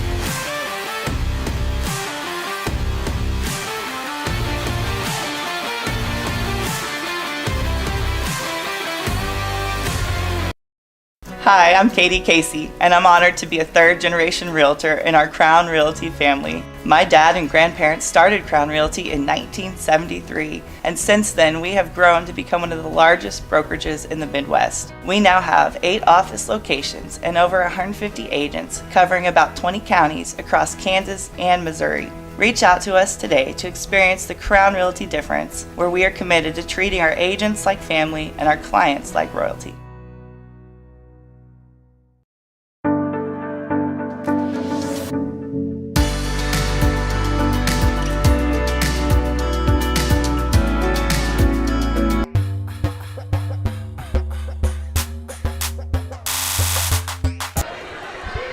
Back out here into the 2024 Frontier League Wrestling Tournament. We'll go up to mat number 3 as we come out of the break. Mat number 3 has Spring Hill's Riley Jones against Campbell Mayer of Eudora. Nice fireman attempt by Jones. She's got to move her feet a little bit. She's got stuck underneath. She's got to keep it. This is where kind of inexperience takes over. This is where you change off to a different shot, and she does. You can see she's got her head out to the side. She needs to change to a double. Got to keep running her feet.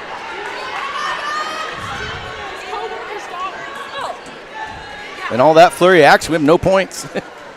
Riley down 2-1.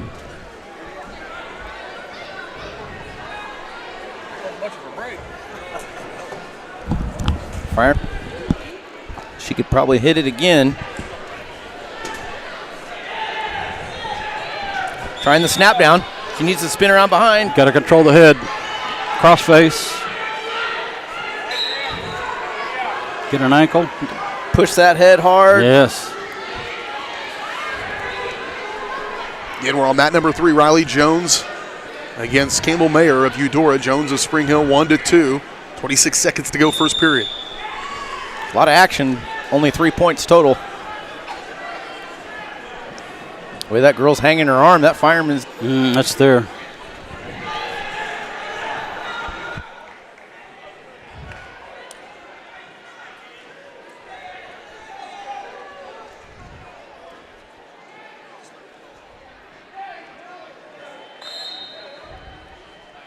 All right, going into the second period, Jones down 2-1. Gave up the early takedown, but fought for an escape really quick. We're going to stay neutral on our feet.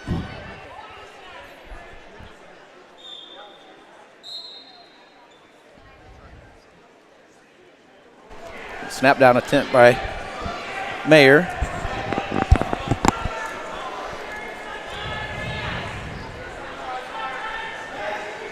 Both ladies trying to work the head. Little shot attempt by Riley. Duck under attempt. Little shot attempt by Mayer. Riley needs to sprawl hard, step down hard, stuff the head. She needs to kick that right leg back hard, stuff the head. Still no points on this action. Mayer's got the leg up. And Riley's going to be able to throw her to her back. She's looking for the fall. She's got the takedown. She's got near fall.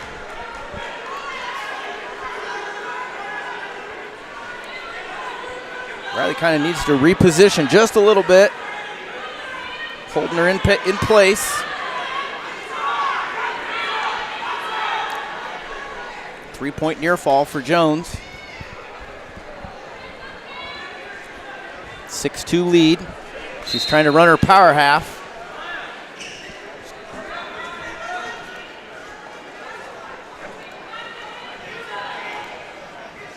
Trying again.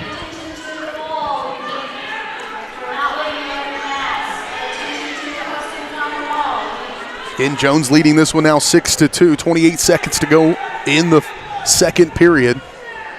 Escape by Mayer. 20 seconds left. Second period.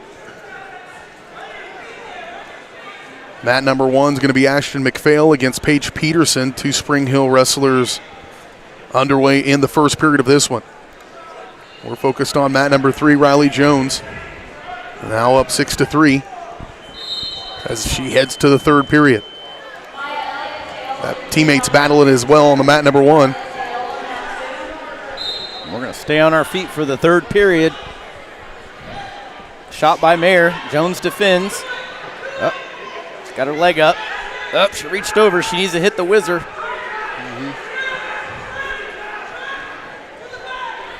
Riley needs to let go of that head and crawl forward. We have a takedown for Mayer. down by 1. Riley's still up 6-5.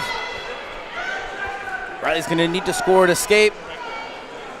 Not in bad position, really. Riley needs to sprawl hard on that head, and she's going to be awarded the escape. 2-point lead. A lot of time left for Riley. She's going to have to defend the shots from Mayer. Riley with the double leg attempt. Nice. Good job running her feet. She needs to finish it. She needs to keep moving the feet and circle to the left. Good. She's got it. Good takedown. As soon as she stepped over on the left side, that secured the takedown. Now she's looking for it all. Looking for the back points, and she's going to earn the fall with just under a minute left in the third period.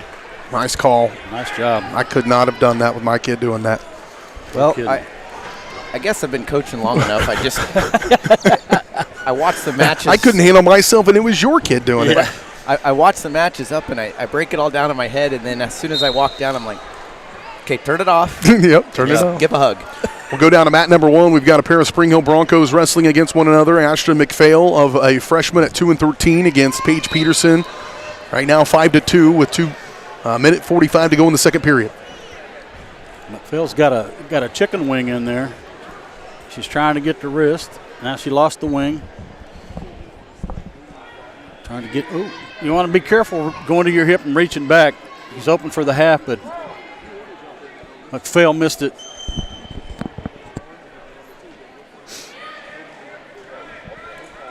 McPhail working hard for a half.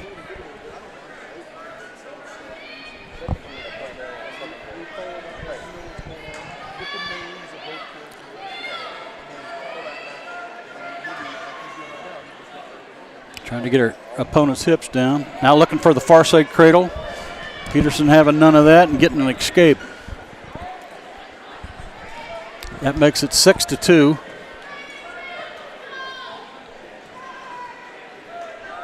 In favor of Peterson.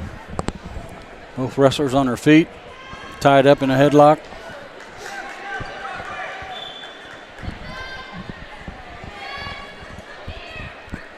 Under a minute to go. Wrestlers jockeying for position.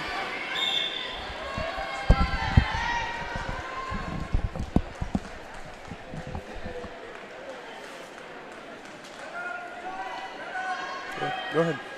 Yeah, it looked like McPhail was trying to set up a shot there. She got 2 on 1. Now she loses that.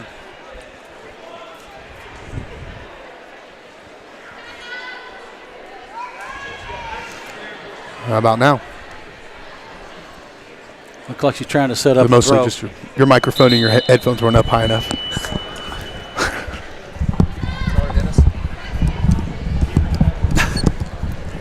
We're working some stuff out over here. You do you. Okay.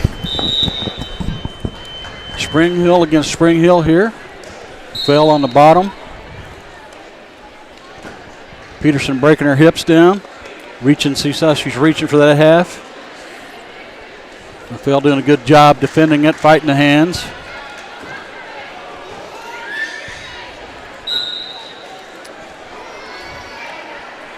Peterson trying to get a wrist.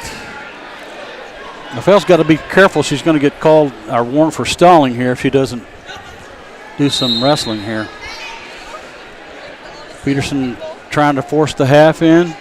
She's going to have to jump to that side where she has the half if she wants to turn her. Now she's working for a wing. Yep. Referee's going to warn Green for stalling. It's a good call, Dennis. Yep. That's Paige Peterson for Spring Hill. So it's Ashton McPhail against Paige Peterson on mat number 1. Ready to go on mat number 2, or is underway actually over there. Harper Andrews of Eudora against Kendall Anderson of Spring Hill on mat number 2. That one 2-0 in the first period. And then Brooklyn McDowell of Paola against Paige Castagno of Baldwin on mat number 3.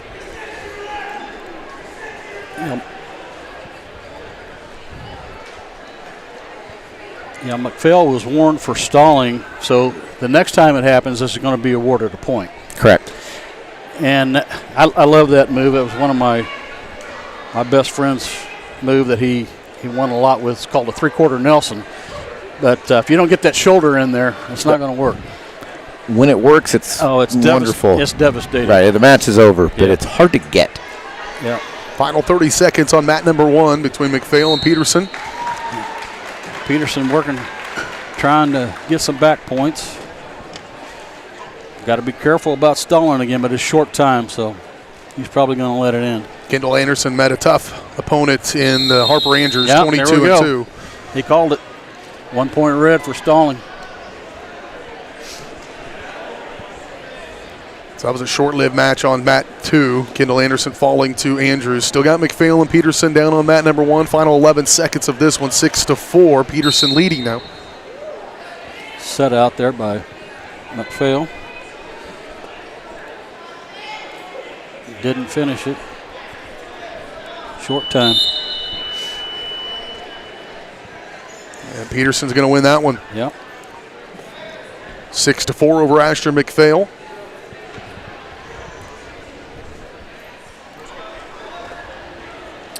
Two of those points awarded were penalty points, too. That's right. We'll go over to mat number 2. Mat 2, we got Keller from Tonganoxie against Martin of Lewisburg High School. 0-0, minute 20, first period. That was awesome. That was. Great job, young lady. I didn't know better. I think maybe your dad was a coach. That was fun. Again, we're on mat number 2. About 77, Finley Keller, Tonganoxie 15-4 and a sophomore against Allison Martin of Lewisburg, 4-16 and a freshman. Freshman holding their own right now in that match. Yeah. Pair of Broncos battling again on mat number 1, and Nevaeh Mulhall and Desiree Madsen. Part of that round robin, I believe. Right. Those of you at home that don't know the difference between bracketing and round robin is what's done in the Olympics. So you wrestle every wrestler, and then they'll do pool play, and that's really the difference. Normally in bracket wrestling, 2 losses and you're out. Right. I'm just glad they do that. I think it's good to give the kids more matches because it's no fun to go 0-2 and see you later. No. 2 and through is what we used to call it. Right. Mat 2, we're going to go into the second period. Tied 0-0. Keller, Tonganoxie. Martin, Lewisburg. Martin's going to be on the bottom. Keller on top. Keller with the breakdown, looking for that quick half. She hit that with authority. That's going to be all she wrote. Keller with the victory by pin at the beginning of the second period. Let's go back down to mat number 1, a tie, 2-all match. 22's all over the place. 22 seconds to go in the first period. Quick escape. Both wrestlers up on their feet. And this is Nevaeh Mulhall against Desiree Madsen of Spring Hill, both of Spring Hill. And now Mulhall with a 3-2 lead with 6 seconds to go first period.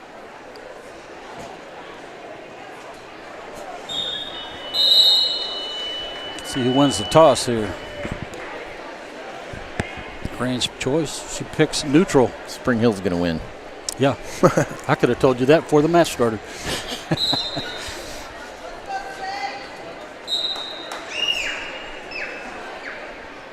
Those wrestlers tying up at the head. Hopefully they're trying to set up a move. We've been talking about that a lot in practice. Yeah. Have a purpose. Yes.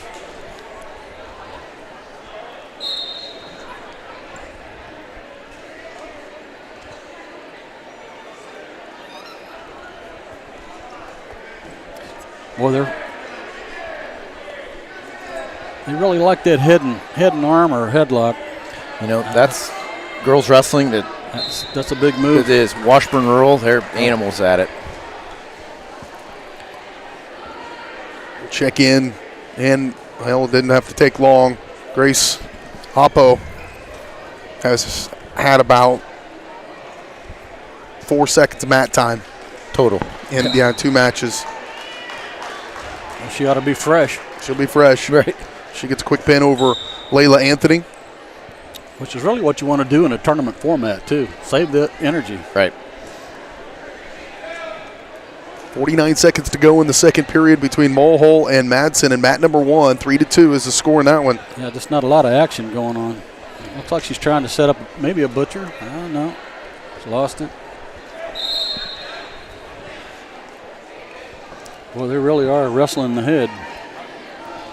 Elle Ruffin and Morgan Dials. Ruffin of Spring Hill, 21-12, and Morgan Dials getting ready to go on mat number 3, underway, in fact, on mat number 3. Final 20 seconds of mat number 1's matchup, 3-2 still. Mulhall with the lead.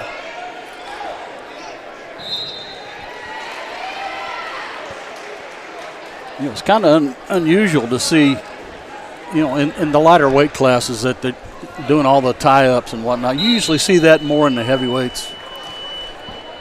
You know, I think it's just kind of how wrestling has evolved, and they're using it and realizing that you can still tie up. And yeah, you can score but right. You got to throw it. Right. Madsen's on the bottom, referee's position. Trying to force her hips up. Got to be careful having your head on the mat.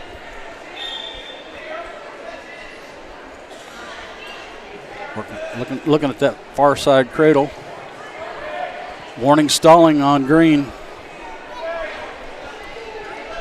And for those of you at home, if you're wondering what's going on, well, I don't know why she got called for that. Well, the top wrestler was working for a pin, and the bottom wrestler was just trying to keep from getting pinned. Right, avoiding wrestling. Avoiding is what wrestling, yeah. Now she's got her in the cradle and getting back points. We'll see if she can put her away here. Looks like she's got that. It's going to be pretty tough to get that left shoulder down. Yeah, she's back to her base. She'll get 3 near fall points for it, though.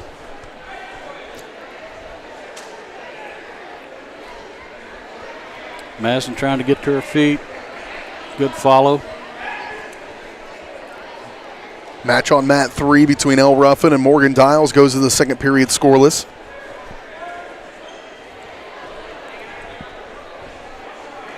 Match on mat number 2, Cameron Mather of Paola, 24-4 against Tasha Charles of Spring Hill at 16-2. That's on mat number 2. We're final 36 seconds on mat number 1 between Mulhall and Madsen. Mulhall with a 6-2 lead. Yeah, Mulhall trying to force the power half in there, and again, if she's unable to do it, yeah, well, and she's defending that well, then yes, what you're supposed to do is reach up and take it off. Right.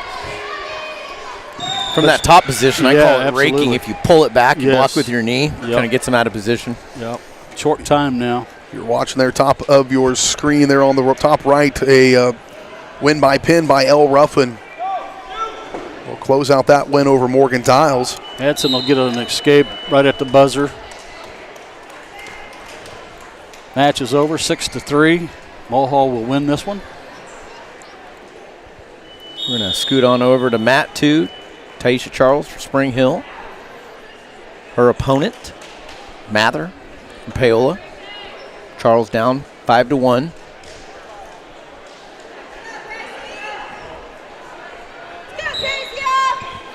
Taisha will be on top to start the period. Needs to look for some near fall points. Try to close the gap a little bit.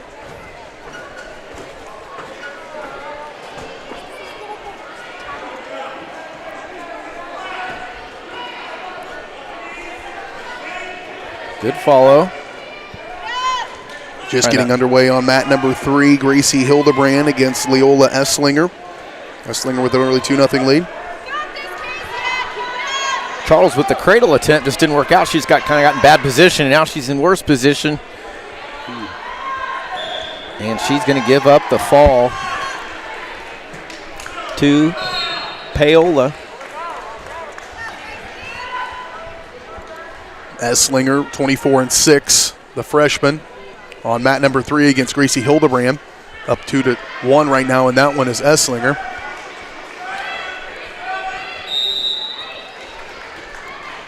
Yeah, it's kind of difficult when they're both in the same color singlet. No kidding. Figure out who's who. Well, hey, those pinstripes will. Yeah, that'll help. Who's in the pinstripes? Would be Baldwin. Yep. Yeah.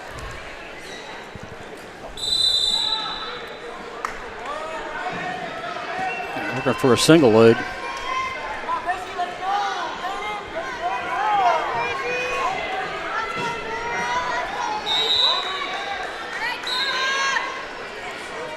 Both wrestlers are going to be in the neutral position.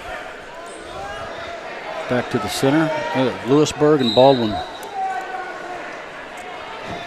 Currently underway on mat number 1, Nora Prather, senior at 25-1 for Baldwin against Jordan Dempsey, a senior at 16-7. Got a pair of seniors battling it out on mat number 1.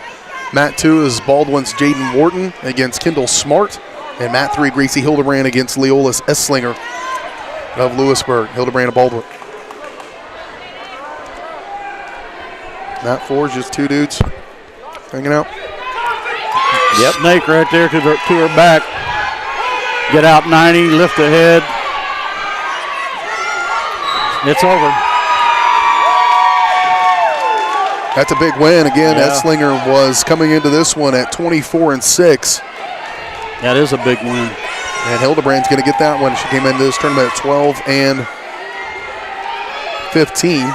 Wow, that's a big upset right there. I think we'll head down to mat number 1, state ranked Nora Prather from Baldwin. Her opponent, Dempsey from Eudora. Dempsey 16-7, a senior, and Prather we mentioned a senior, so a battle of seniors here. We haven't had a ton of those yet. No. Prather in on the single leg, looking to change flare to a double. Nice. Good job. Work up the back. There you well go. done. Yep. Nora. Chicken wing on the left side. Wrist control on the left. Up. 2-on-1 underneath. Short time, first period. Prather up 2-0. One thing you'll notice, I'll point out here, is the Baldwin weight program, I think, has been superior over the years, especially when it comes to females. I've watched multiple games, I've been at softball tournaments and stuff, and just the strength and power of Baldwin brings to the mat oftentimes, or to the field, especially on the girls' side of things, is different.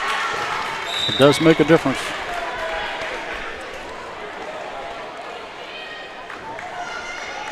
Prather on top to start the second, up 2-0. Prather with the breakdown. Prather with a good, tough ride on top.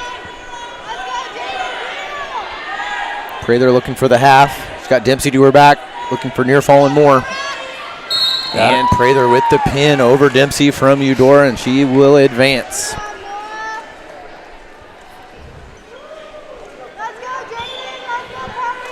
Currently over on mat number 3, just underway. Tonganoxie's Grace Steen, 23-5 against Katharina Simon of Baldwin. We'll go over to mat number 3 for that one.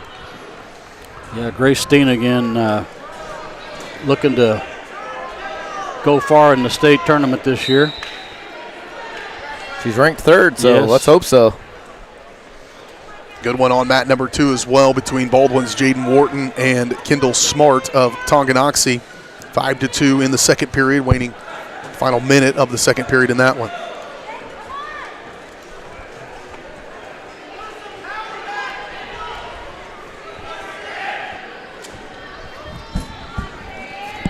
Like Steen trying to set something up, maybe.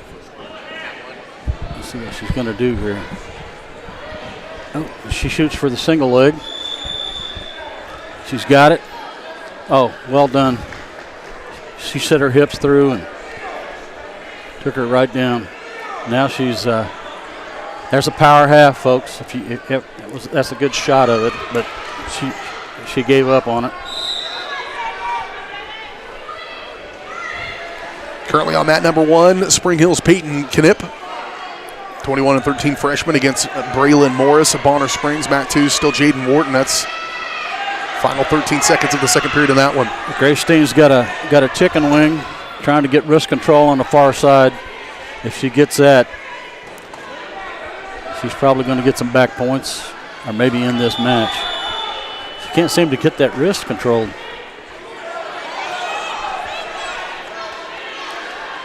She's a powerful wrestler. And you see Steen going like this. that's to the referee saying, "Hey, I'm doing everything I can to turn her. She's not wrestling." Right. So we're probably going to get a stalling call here if she doesn't. A short time now, though. She'll get bailed out by the period. Down on 1. We've got just wrapped up. Knipp with the W by fall. We'll stay down on 1 as well as you continue to watch 3. Okay, yeah, Grace Steen chose. Oh, nice duck under. Nice takedown. Getting ready to be underway on mat number 1. Avery Feeback, 28-2 against Katie Duncan. I can see why Grace Steen is ranked. Right, she's tough and physical. You heard that mat return. Oh, yeah. Yeah, she's a lot of power. Oh, now she's got that wing and wrist. That throw pretty much did that one. Yeah. So down to 1. Again, Avery Feeback, top wrestlers in this tournament as well, 28-2 coming into this one. And she'll be going against Tonganoxie's Katie Duncan, sophomore at 10-16. And one thing you'll see about Avery, she stays in really, really good position as she wrestles. She's explosive. Duck under attempt.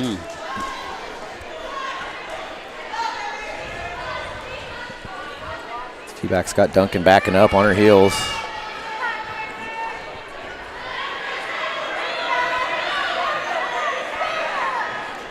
Avery with the high C, change off to a double, feet to back, right to the half. That was chain wrestling at its best right there. Straight to the pin. Good match for Avery Feeback as she rolls on.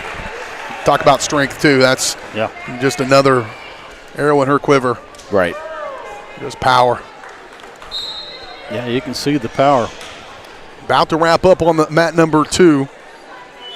It's been a pretty good battle going on up there, just eventually overwhelming. Is she in Steen's weight class? I'm not sure. Avery? No, she's okay. One up. Gotcha. I'd like to see those two wrestle. Well, do an exhibition at the end. Yeah. There's a big gap between 170 and 190. Yeah, there is. That one just underway over there. Baldwin picking up the win. We've got one match underway over on mat number 3.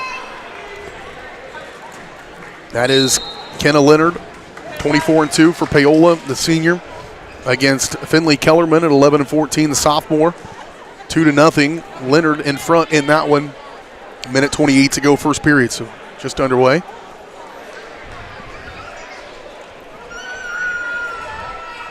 I think say, Dennis, why don't you take mat 3? Kayla Leonard's number 2 ranked wrestler, and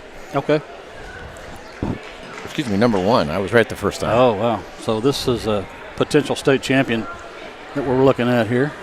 Leonard 24-2 and a senior. Yeah. Yeah, it's really frustrating for these really talented wrestlers when you're doing everything you can to turn an opponent and they just don't want to wrestle you. Sure. She's got the half in. See if she can get her turn. See, I like the way she stays back and stays anchored until she gets it. Then she jumps out 90, gets on her toes. Correct. Just like you teach it in the wrestling room. And she'll get the pin and the win. I see why she's highly ranked. Paola, one of the favorites in this tournament to win it, and they'll win one right there. We'll go over to mat number 2. Got Bartlett of Paola and Carton of Eudora.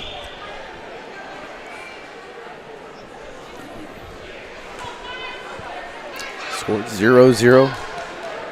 Minute 8 left, first period.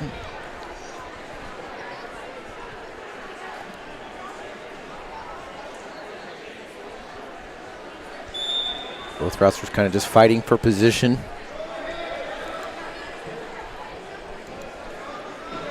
Looking to control the tie.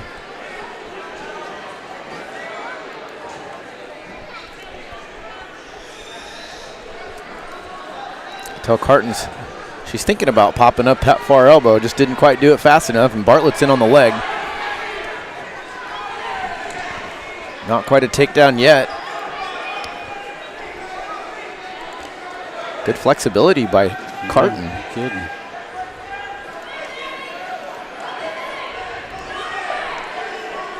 Match underway on mat number 3 as well. Bonner Springs' Aaron Krebs against Tonganoxie's Anna Touchtrop. Bartlett needs to pull Carton's leg back into the mat, and looks like they're just going to run out of mat space. Good defense by Carton. She didn't flee the mat or anything. She just stayed in good position, didn't give anything up, showed some great flexibility.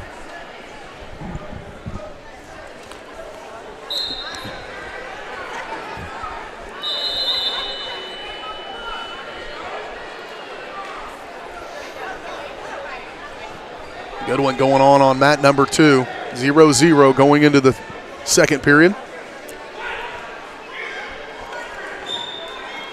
Between Bartlett and Carton. Carton will be in the top position.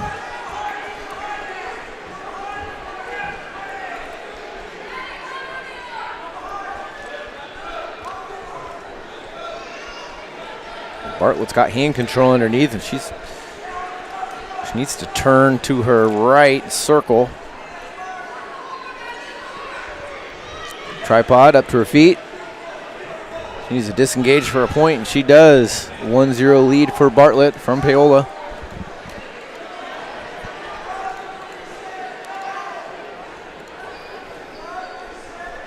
One of these two ladies is going to have to open up a little bit and show some of their attacks.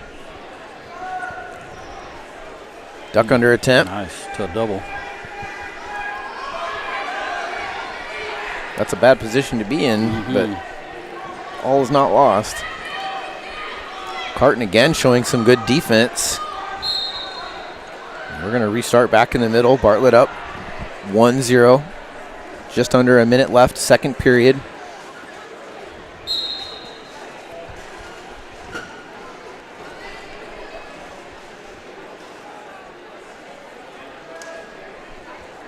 Again, both ladies fighting for position. Looking for their tie.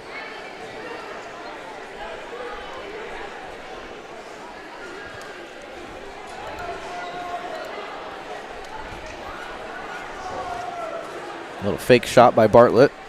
Back to the collar tie.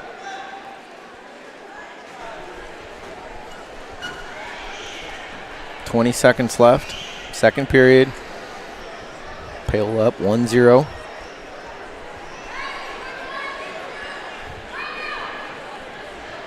Carson's probably in the point where she needs to worry about getting called for stalling because she really hasn't done anything other than defend. Yeah, she's been backing up a lot. Right. And she's shown some good defense. Yes. So they'll go to the final period, 1-0. Alyssa Bartlett and Madison Carton. In this round of action, coming up next, should be starting to get into the placing rounds. So Bartlett's going to have the opportunity for another escape. Looks like Carton must have taken top either this period or last period. Yeah. I said a minute ago. She's trying to duck out of there. Right. You take top and don't score. Yeah.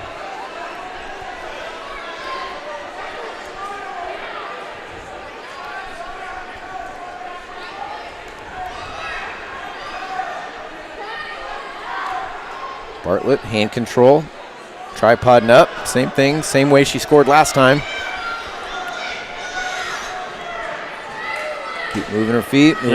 There's a warning for stalling. There's that stall. Should have cut her about 2 seconds prior. Yep. Next time it'll be a point. Yep, there is one.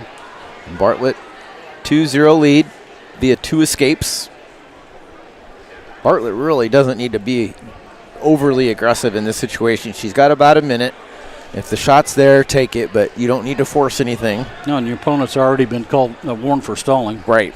And yeah, she just needs to stay in good position. Yeah, just don't get in trouble. Right. Yep, circle. Focus on good footwork. 40 seconds left. Bartlett in the black singlet, leading by 2. 35 seconds to go. Carton for Eudora trying to make a move. Final match of this round. We'll have a brief break.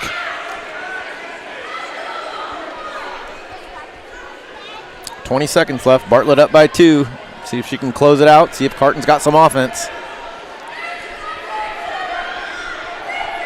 Short time, 10 seconds. Bartlett just doing a really good job of staying right in the center of the mat, not doing anything silly. So pick up the win. And Bartlett's going to pick up the win 2-0 over Carton of Eudora. Kind of a methodical match, I'll call it. Yeah. That's the last round, last matches of this round, I believe. Nope, still got one more left on mat number 2, rather. Mat 2's the slow mat today. It is.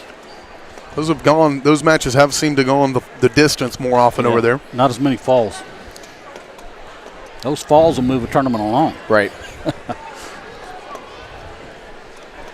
So on mat 2, it's going to bring Baldwin's L. Pittman at 22-2, the senior, against Ellie Baska, junior, at 17-10. That'll be a pretty good match. Pittman, the number 3 ranked wrestler at 190, and 4 through 1A. That'll be a great final round match between her and Feeback. Oh, boy. I'm looking forward to that. That's right. She's got to take care of business first. Yeah. Baldwin, a little bit of benefit of being around for a little while as far as girls wrestling. Kit Harris played a big role in getting that started in the state of Kansas. Now he's a head girls wrestling coach at Baker. But they've been ahead of the curve just a little bit. The rest of the league seems to be starting to come around a little bit and catching up with them. Yeah, I'd say pioneers. You know, they've already had a state title under their belt. Kit Harris, one of the grand wrestling men of Kansas. And he's not only put a lot into the boys' programs, but he's put a ton of work into the girls' programs in the state. You have to applaud him for that, too. Absolutely. Just a good dude. That's a Baker family right there. Yeah.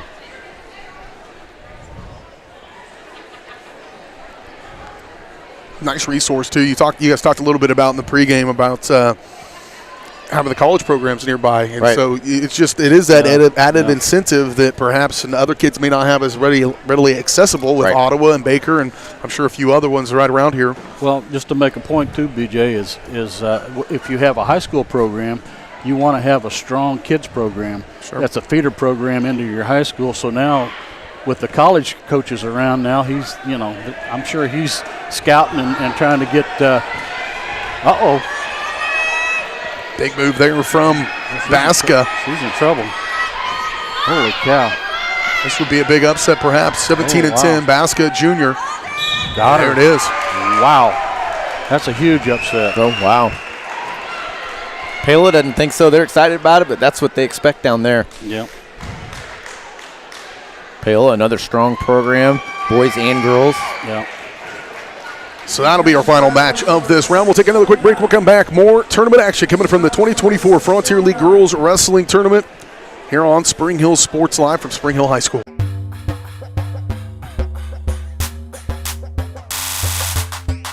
Michael Grant at Farm Bureau Financial Services is a proud supporter of Spring Hill and cheering on the Broncos. At Farm Bureau Financial Services, their #1 goal is to protect you and your family. Insurance is complicated and not one size fits all. Michael and his team take pride in the relationship they build with their client members. Let them work with you to customize a plan that protects your livelihood and your future. To learn more, call Michael Grant at Farm Bureau Financial Services 913-592-2336 or visit them at 117 South Main in Spring Hill. For more than 20 years, Gherkin Rental has been the place to go to get the job done in eastern Kansas and western Missouri. With a huge selection of quality equipment, from roll-offs to trailers, telehandlers to generators, power washers to popcorn makers. Experienced equipment professionals and clean, well-maintained tools to help you get the job done right the first time. Gherkin Rental. Stop by any of their 13 locations across the KC Metro or call 855-GHERKINS. That's 855-437-5367. Up your lawn care game at Hers Inc. in Spring Hill. We have one of the area's largest and most diverse selections of lawnmowers, including top brands like Altos, Bobcat, Gravely, Dixie Chopper, and Red Max. Quality built machines for any size job. And when you get your mower at Hers, we offer full service and repairs covered by your warranty. From the backyard to the back 40, the all-star lineup of mowers at Hers will make you the captain of the lawn. See the full lineup at hersinc.net. Call 913-247-3530 or just stop on by. The 20, the 15, the 10, 5. Colton McCann, his third touchdown of the game. It's like in the net, and it'll be a point for Baldwin. A first touch volley The substituted Forward, across the goal line, touchdown Trojan. At an opening on the near side. Is he going to take it? Yes, he is. Kaplinger will take it to the house.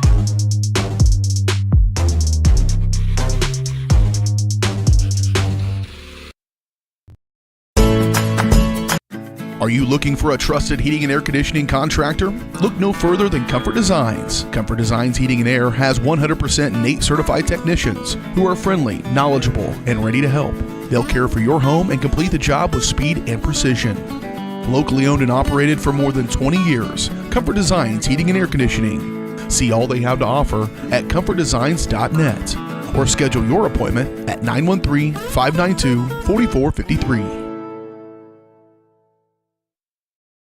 For more than 20 years, Gherkin Rental has been the place to go to get the job done in eastern Kansas and western Missouri. With a huge selection of quality equipment from roll-offs to trailers, telehandlers to generators, power washers to popcorn makers. Experienced equipment professionals and clean, well-maintained tools to help you get the job done right the first time. Gherkin Rental. Stop by any of their 13 locations across the KC Metro or call 855-GHERKINS. That's 855-437-5367. Hey folks, save $1,000 on your interior painting project this winter. Hire Absolute Painting during November through February and qualify for 10% off your project, a free paint upgrade, and a free color consultation to make sure you choose the perfect colors to transform your home. This amazing offer only lasts until our winter calendar is booked and spots are filling up fast. Call now and save $1,000 on your interior project. No money down, affordable monthly payment options are available. This offer won't last long, so call now to save $1,000 on your interior project with Absolute Painting, where quality is absolute. At Olathe Health, we perform cutting-edge surgical procedures because changing lives with innovative care drives us, one patient at a time. Olathe Health. Advanced healthcare. Advancing lives. If you're off your game because of pain or injury, turn to Olathe Health because orthopedics is our game. Joint repair and replacement, chronic conditions and injuries, hand surgery, sports medicine. Make an appointment today. Hi, I'm Dr. Aaron Stos with Paola Vet Clinic. We'd like to thank you for trusting us with the care of your pets and large animals. At Paola Vet Clinic, we're proud to be your hometown veterinarians who know and care about your family. We provide cutting-edge diagnostic services, digital radiology, ultrasound, and in-house same-day blood work, chiropractic, and reproductive services. Come in and see us at our new location here in Paola in the Industrial Park with indoor cattle and equine facilities complete with a hydraulic tip chute. With a team of 11 veterinarians, our commitment to this community makes Paola Vet Clinic the vets you can trust.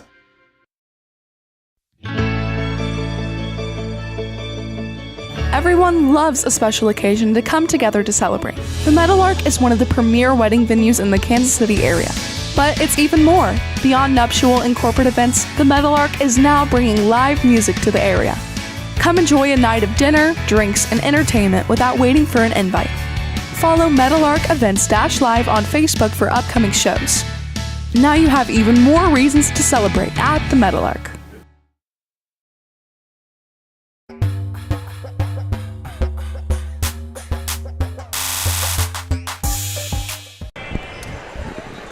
Welcome back out here, Spring Hill High School. B.J. Harris, Matt Jones, Dennis Drennan, Caden Carbajo. We're from the Frontier League 2024 Girls Wrestling Tournament. Getting ready to head into the next round of action. Still haven't headed into a championship round yet. Still sorting some things out. We'll focus on mat number one here as we come out of the break. Riley Jones going against Canyon Burtis. Burris tough for Baldwin. Riley with a good initial defense. Burris staying in a good position. She set under that arm nicely. And she's stuck. That was quick. Riley got her elbow up high, and Burris did a really good job shooting that half, and that's what experience will do. Yep. Yeah, Burris 18-5 coming into that one. The best part I like about that is when she's done, Riley, she almost every match she smiles. Yeah, I know. It's all like, you having fun? Yep. Good. Well, she found a good one there. Yeah, stick with mat number one. And Spring Hill will come out with Rosemary Mater taking on Paige Castagno of Baldwin.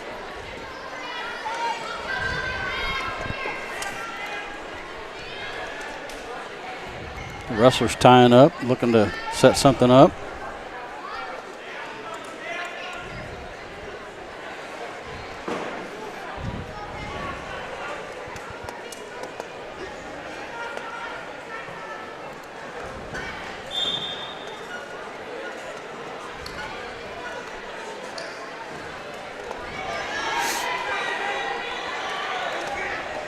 More matches getting underway. Mat number 2 is Bonner Springs' Janaea Ratliff against Campbell Meyer of Eudora. And on mat number 3 is Autumn Wilson of Tonganoxie against Brooklyn McDowell. We're watching Rosemary Mader of Spring Hill against Paige Castagno. 0-0 in the first period, 1:05 to go in it on mat number 1. Oh, it's a nice snap down by Mayer to get the takedown.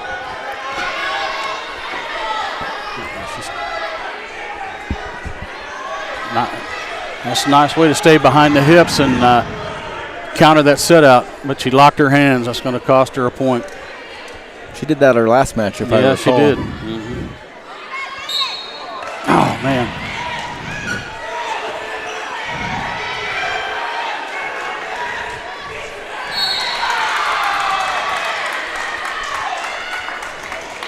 I don't think they awarded the point, did they? They did not. 2-0 Mader over Castagno. 38 seconds to go, period number 1. Campbell Meyer with a 2-0 lead heading into the second period in their match over on mat number 2.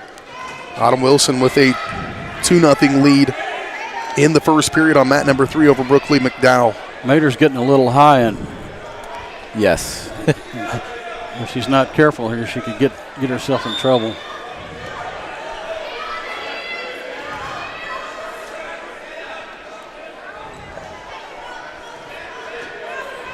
She likes to wrestle up top. Yes. Well, she got her to her back. Good job. She did a good job blocking that. Yeah, that's what got it. That's the first time I've never seen the point awarded. Well, the official awarded it. Yeah, he did, but I don't think the table got it. They must have missed it. Yeah. Well, it worked out for Mader. She gets it by pin anyway, up on the top. Spring Hill. The officials, you can see on mat 1, are discussing it right now, talking about locked hands and how they would apply that. So yeah, maybe he's saying they didn't actually lock. This is how she had it. So I like to see that they're processing it and trying to reflect on the match and try to figure out why this is called and why it wasn't. Yep. Casey Saylor for Spring Hill won her match over on mat number 2 just a moment ago. Still battling on mat 3. Tonganoxie's Autumn Wilson and Brooklyn McDowell from Paola. And right now, Wilson with a 2-0 lead in that one. All right, we're going to take our coverage over to mat 3. 4-0 lead. Oh, I nice like that. Tilt. That was a nice tilt. That's a freestyle move. That is. That's all about your hips and your body positioning. Yep. You got to be pretty confident to do that. You do, because you expose your back. You do. And it worked for Autumn Wilson, and she'll get it with the pin. Very well done by Autumn. Yeah. 110 pounds over Brooklyn McDowell. You see that tilt becoming more and more prevalent in high school now because so many kids will wrestle freestyle in the summertime. Right. That's absolutely right. Well, and it's a good way to catch your opponent by using their momentum. Right. Near fall up on mat number 2. Yeah. Tonganoxie's Ava Anderson, a freshman. Anderson's going to get back points for that head and arm. Going to have a 5-0 lead.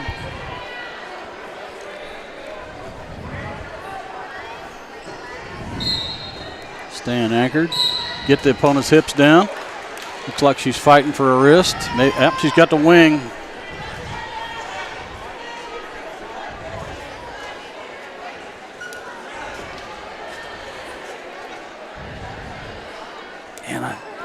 She got that half. She's just going to run it to her head. She lost it. She's going to get it again. You need to get out. She's trying to power half now. Yeah. Just underway over on mat number 3, Bonner Springs, Brooklyn McCormick. She's got an early 2-0 lead over Spring Hill's Nevaeh Mulhall. Second minute of the first period in that one. Anderson up 5-0. 49 seconds to go first period. So they may have a little bit of an injury on Matt too. Yeah, unless it's blood, they probably won't stop it.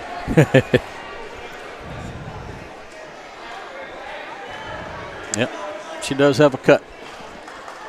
Going to have an injury timeout. We'll go over to Matt 3. Matt 3, Nevaeh's down 5-0. Trying to fend off a cradle right now. She's already fended off the leg ride. Doing a great technique. Hand control, flipping the arm to the other side of her head.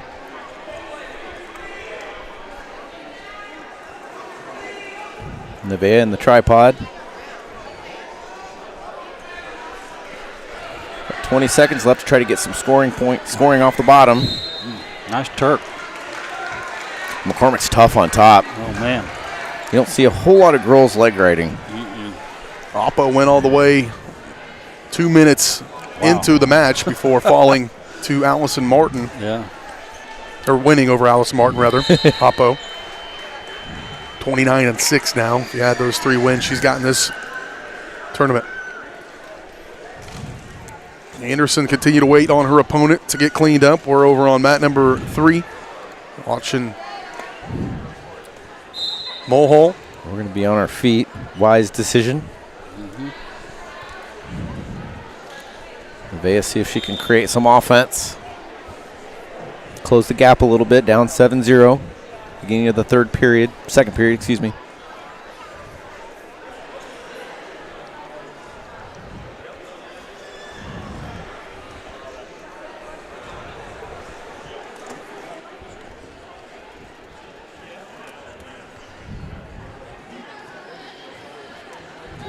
Nevaeh with the snap down, working for the front headlock. Needs to create some motion with her feet. Snap down again. Circle back in. Going to restart in the middle. Mulhall down 7-0.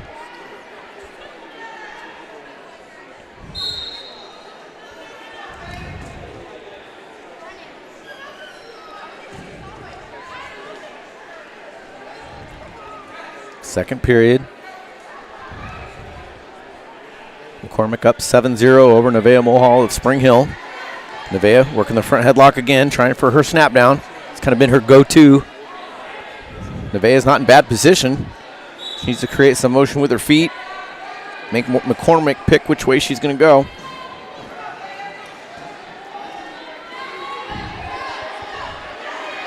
Nevaeh in on the leg.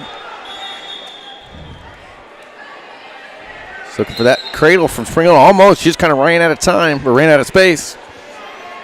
We're going to restart back in the middle. Nevaeh still down 7-0.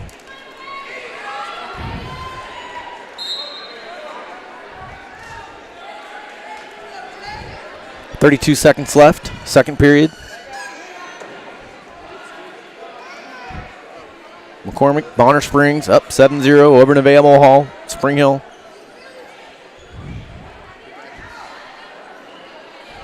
.15 seconds left. Still working on the injury over on mat number 2. Mat number 1's got Paola's Jalen Taylor at 21-6, coming against Nevaeh Brown at 22-13 for Bonner Springs. Taylor right now with the lead, 5-2. Heading into the third period should be a good one down here on mat number 1. We're going to enter the third period over on mat 3. Let me know when we're ready to go to mat 2 when they're back at it. Here on mat 1, you got a 5-2 lead. It's all tied up. No, it's 5-2.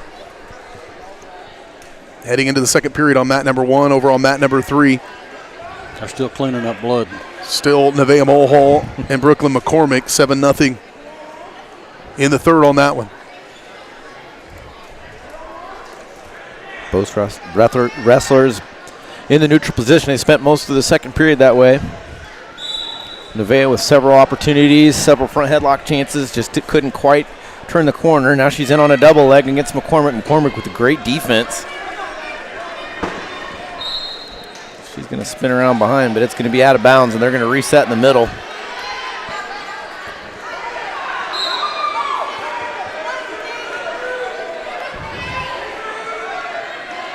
Minute 13, third period. Mulhall's got to get some offense going. Got to close the gap a little bit. Trying to look like she might be looking for a headache. She's going to spin. She's going to get 2. She's got some decisions to make. She locked her hands right out of the gate, so she's actually down 8-2 now. So Nevaeh's got to decide, does she want to cut her and let her go back to neutral, or is she going to try to turn her from the top position? Just under a minute.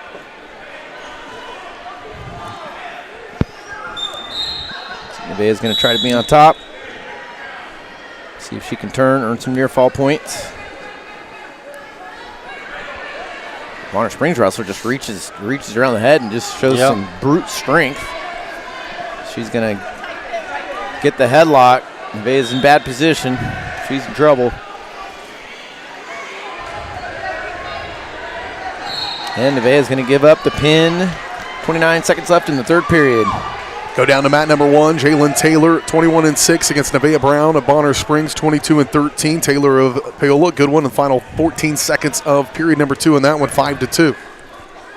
Yeah, and the referee just warned both wrestlers for stalling, so you can tell that there's not been a lot of activity here.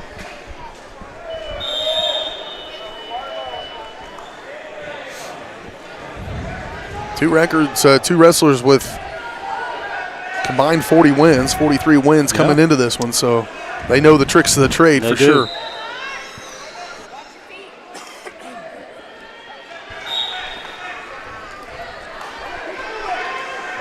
Bonner wrestler tried to get to her feet.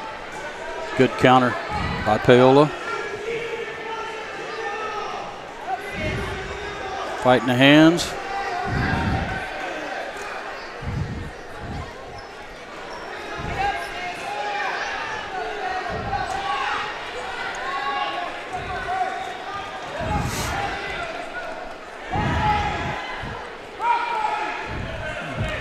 Bonner Springs is going to get a 1-point escape.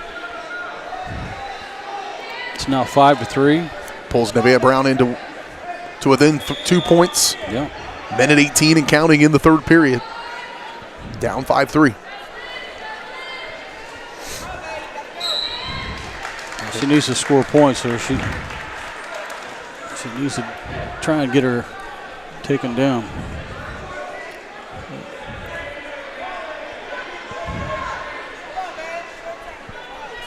Yeah, near under a minute here. It's like you almost got to try and find out what you can do. Yeah. A little more sense of urgency. Yep.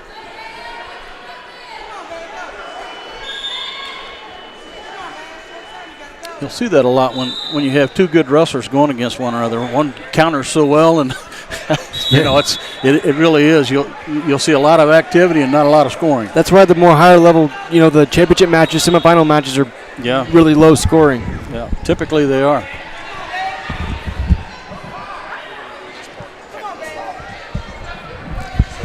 Wrestlers tied up. Brown was looking for a throw there, but backed out of it. Short time now. 5-3. Yeah, Bonner really got to look for a shot. Yep. Or a takedown. Now, you've got a warning for stalling on Green.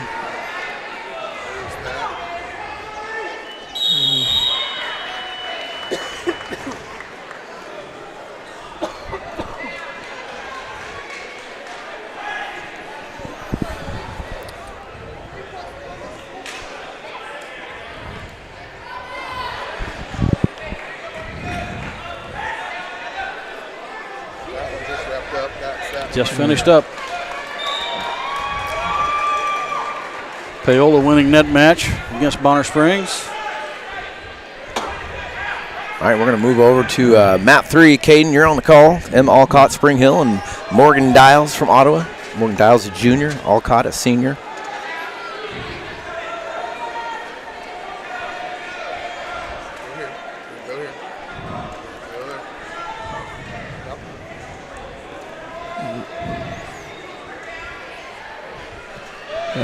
Okay.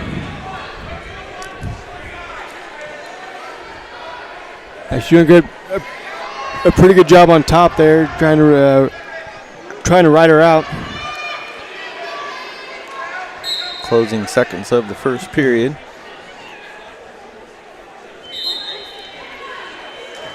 Yeah, there's really nothing bottom girl could do. What I've been doing is just in between, I'll bounce over, pop up, show all of them. If we're calling one, then go back to it. If we're not, come down here. Bonner takes bottom.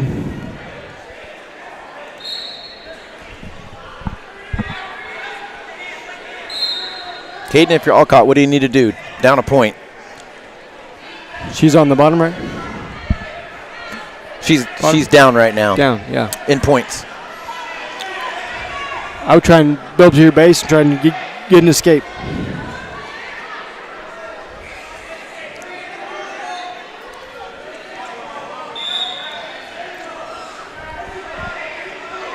Also have Peyton Nip up on mat 1 for Spring Hill.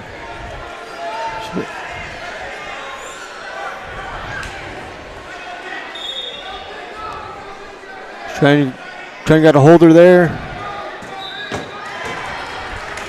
Alcott with the fall for the Broncos. Switch over to mat 1. Got the names mixed up. Yeah, Knipp trying to control the head. She's got a good sprawl going. Trying to use the old bow and arrow. That's right. Yeah. Whatever works. Knipp's opponent, Bartlett from Paola. She needs to get back and get her some points, though. You only got 30 seconds left. You need to step over and score. There you go. Step over. There you go. Now you control 2 points. You get the takedown. She's got a power half in. She's trying to work that. I really don't care for that when they're on their knees. I would agree. But now she's got a cradle locked up. You know, I like how if one move didn't work, she tried for the next move. Yeah, that's chain wrestling. Very good. Knipp had she won the toss, but she deferred. Spring Hill starting over on mat 2. Kendall Anderson. Her opponent, Anthony from Paola.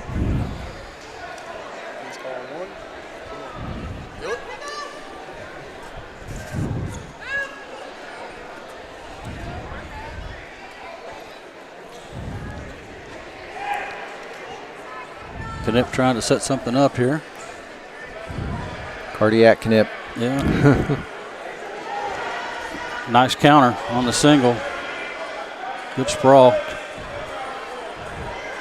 Control the head. Trying to circle behind. Yeah, but she's doing a good job at getting her legs having back. those legs. Yeah.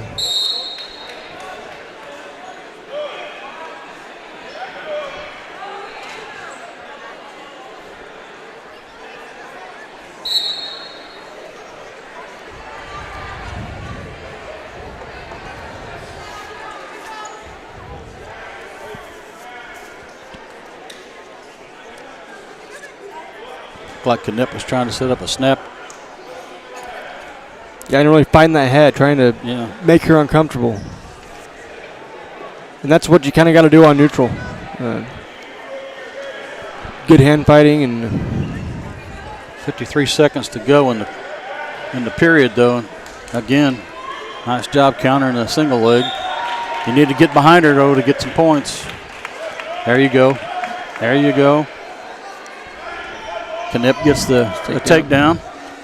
You're looking for the butcher to try and turn her. And she's going to get it. Yep, he's counting. Yeah, you can tell that these Spring Hill girls work on the butcher. They moves. sure do. Man. I know they do. That was nicely done right there. Had some of it shown to me in my living room on the floor. Doesn't feel so good with carpet. Yep. She did a good job of staying with that move. A lot of times you may go to another move, like we said in chain wrestling, but if you can stay with that move and you think it's really going to work for you, then stay with that move. Yeah, it worked out well for her. All right, we're going to slide over to mat 2, where we have Ellie Ruffin from Spring Hill and Shepard from Tonganoxie.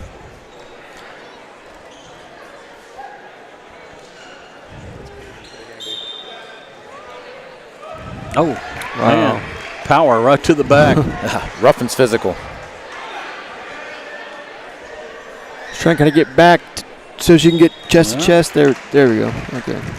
Ruffin with the pin, and we're going to slide back over to mat 1.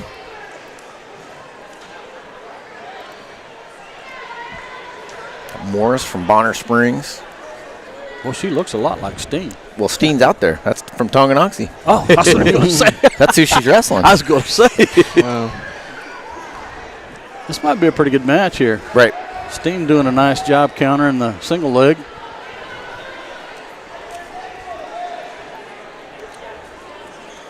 She's a very fundamental wrestler. She is. Very sound. Now she's got the butcher. I'm going to give up on it. Look for the near cradle. Yeah, that's always, it's the yin and the yang of wrestling. Yes, it is. Oh, she's got the wing now. Working for the wrist. If she gets it, she's going to score. You walk it to the head.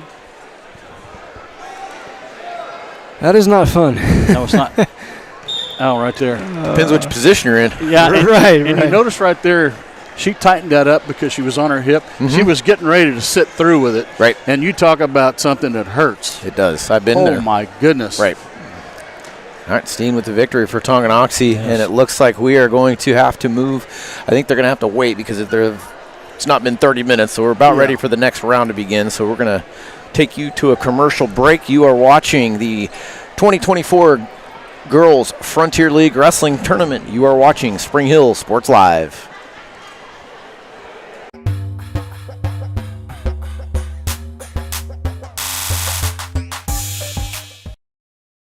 Massage is more than relaxation. Apex Massage Therapy can go beyond with targeted work for headaches and sinuses, myofascial releases, trigger point therapy, neuromuscular therapy, reflexology, cupping, and hot stones. Kylie's hands go right to the problem areas and work out all the issues. She is certified in prenatal massages, oncology, lymphatic drainage, pre- and post-surgery massages, and she can also work on minors and athletes. For openings and specials, like and follow Apex MT on Facebook.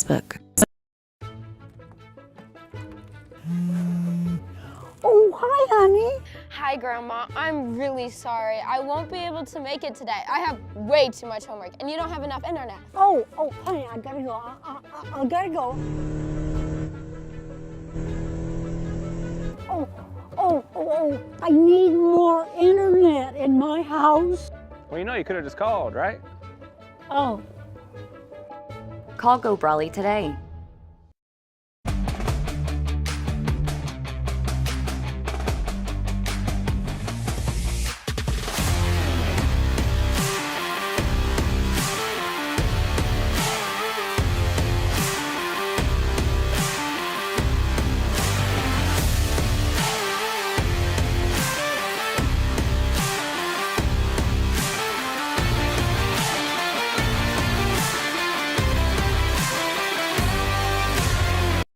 Strode Orthodontics is creating beautiful, healthy smiles. Dr. Claire Strode and her staff have decades of combined experience, offering clear and metal Damon Smile braces and Invisalign clear aligners for teens and adults. Dr. Strode tailors your treatment to meet your specific needs with 3 convenient locations in Olathe, Overland Park, and Spring Hill. Strode Orthodontics is ready to give you the beautiful smile you've always wanted. Call for your free no-obligation consultation, 913-491-3400, or visit StrodeOrtho.com.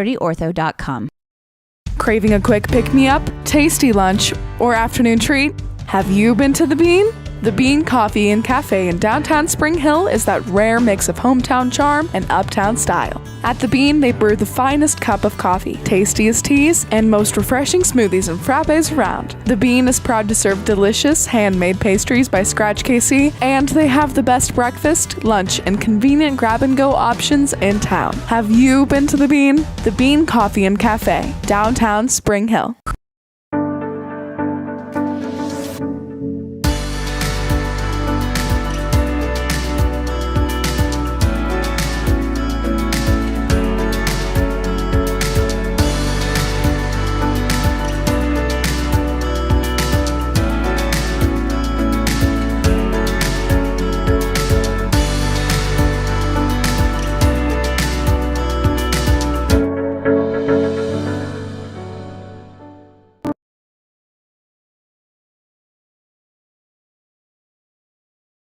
A great collision on the field? Awesome. An awesome collision on the road? Not so great.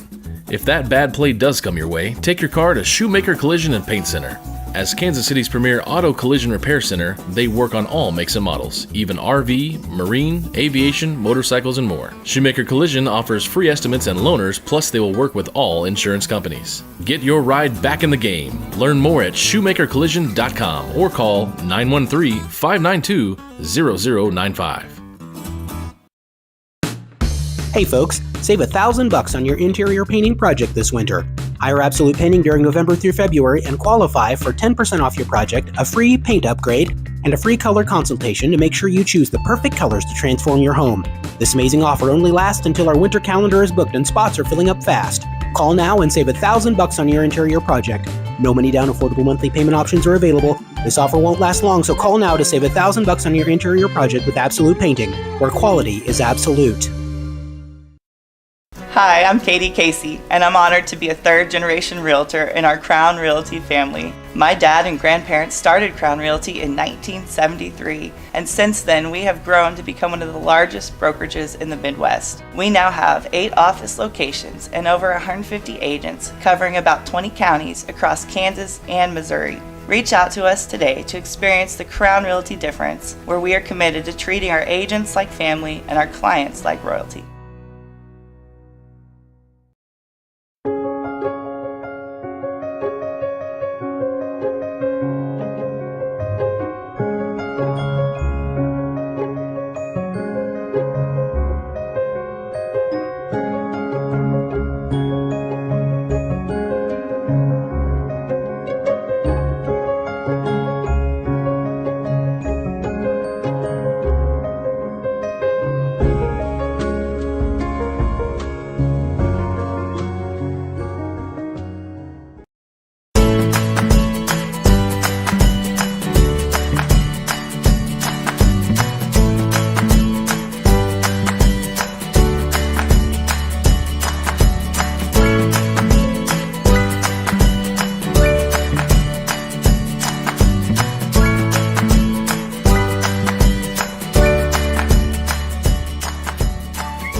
Bank, community banking at its best.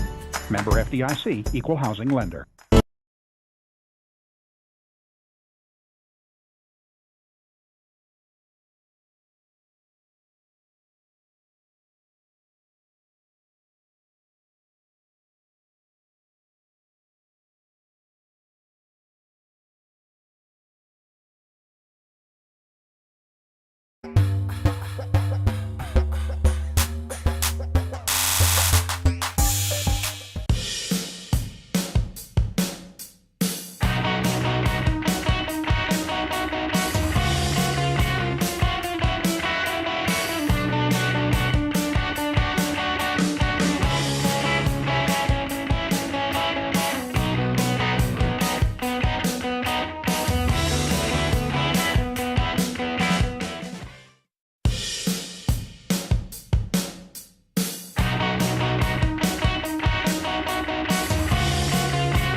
Hey folks, save $1,000 on your interior painting project this winter. Hire Absolute Painting during November through February and qualify for 10% off your project, a free paint upgrade, and a free color consultation to make sure you choose the perfect colors to transform your home. This amazing offer only lasts until our winter calendar is booked and spots are filling up fast. Call now and save $1,000 on your interior project. No money down, affordable monthly payment options are available. This offer won't last long, so call now to save $1,000 on your interior project.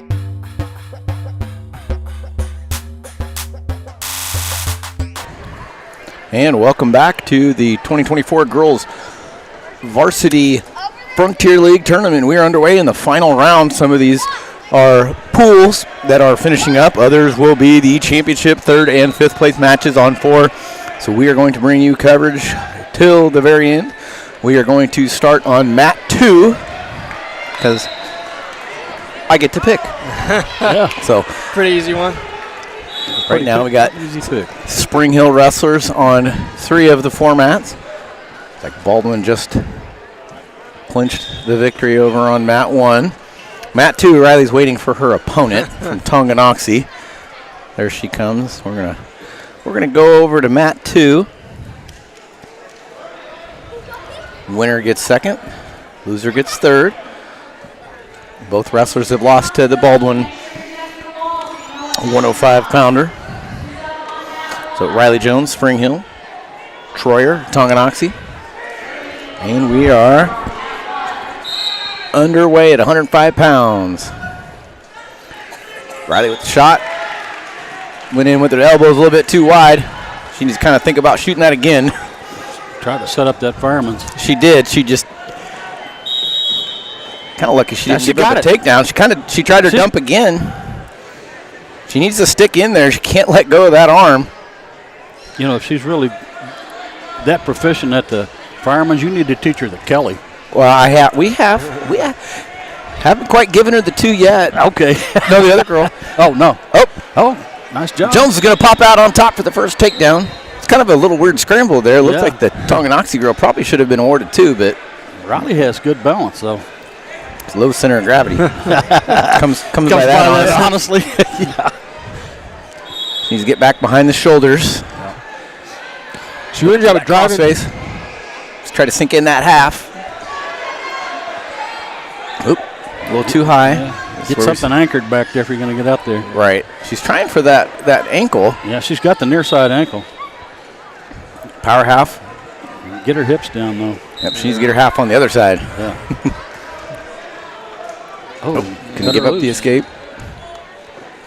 Jones up 2-1. Jones, she's got that fireman set up. Oh, yep. Girl's giving her the inside tie. She is.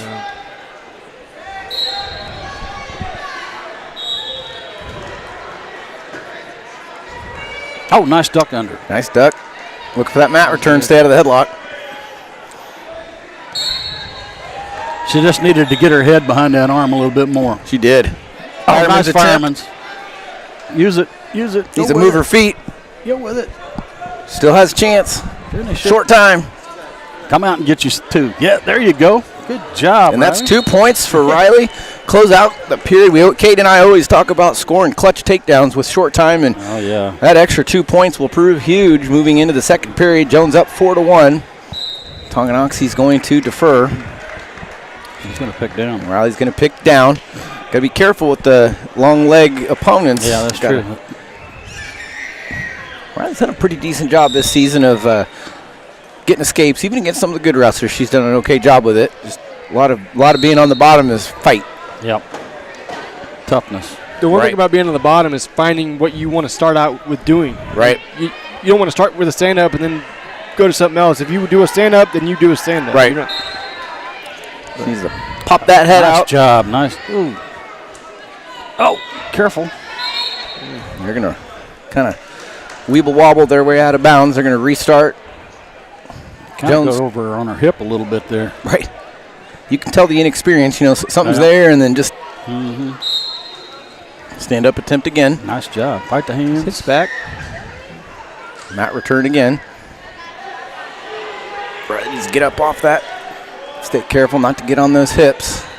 Needs to clamp that arm down, look away. There you go. Going to pop her head out, stay in good position. She did good there. Her opponent got on her hip, and she made her pay for it. Riley with the reversal, and she's looking for a back point. She's got the half. Yeah. She scooped that arm. She's looking for near fall. Get chest to chest. Tee out. Scoop. Did good job catching that backside arm. Yeah, catching that arm. That's the big thing. Stay chest to chest right here. Look for the fall. Get on your toes. Chest to chest, and she earns the pin. Good for her. Riley with the second place finish in the Frontier League Wrestling Tournament in her first year of competitive wrestling. Congratulations, Riley. That's great. I'll take it. That's great. All right, Dennis, let's see what match we have going on. Where are we heading?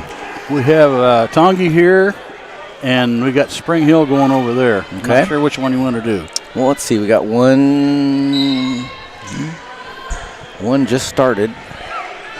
Let's go with Tonganoxie. How about that? We'll go to mat 1. Yeah. Who do we have here? All right, on mat 1 we have, trying to look right there, we've got Grace Vanderweide, Tonganoxie, and Seek from Paola. I don't know if it's Grace Vanderweide, I know that. I'll look. Nice takedown with short time there by Tonganoxie. She won the toss, and Tonganoxie's going to pick bottom.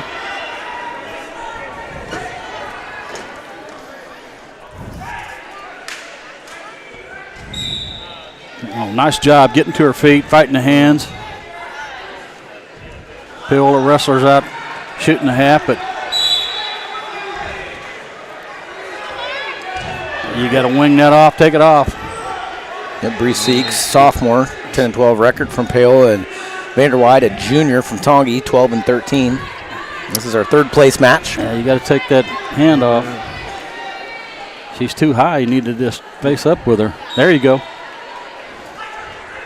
Got to try and do some type of breakdown. She's trying to kind of do 2 more things than she has to. It's always one at a time. That's Peterson. Wow. I saw her setting that up. Well done. That's named after Ben Peterson, an Olympic champion. Peterson roll. Trying to, Caden, keep an eye on mat 2 for us. That's the championship match. And she gets the fall against the Paola wrestler. All right. Nicely done. Yeah. Mat 2.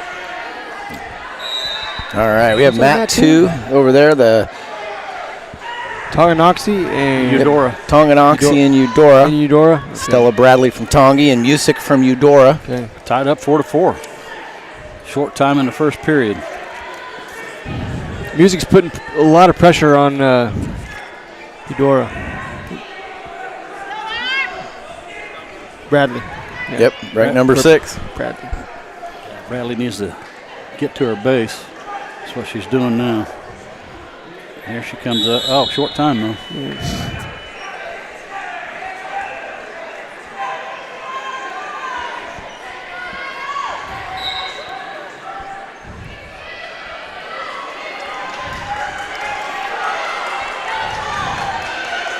So number 6 seed versus number. It's the 1 versus 2 seed, but Stella Bradley's ranked number 6 in the state currently for Tonganoxie. Oh, okay. Yeah.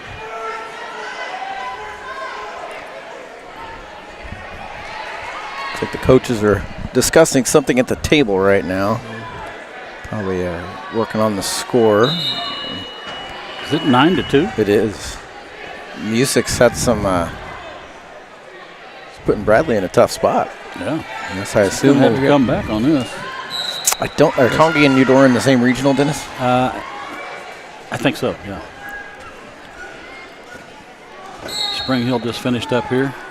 It's like Paige Peterson over there with a win. With the win, that's for 3rd place. Good for her. Good. This is a potential upset brewing here on mat number 2. Yeah, we're going to stay there on mat 2, just kind of sort out what happens so we don't miss anything. Again, 9-2. Dennis, I'll let you roll with it. Starting the second period. Yeah, she's going to choose down because she needs to score. It's always a wise choice when you do need to score. Taking down. You got to be quicker than that to get your hips out, though. Yeah. Like a switch or a stand-up or a sit-out.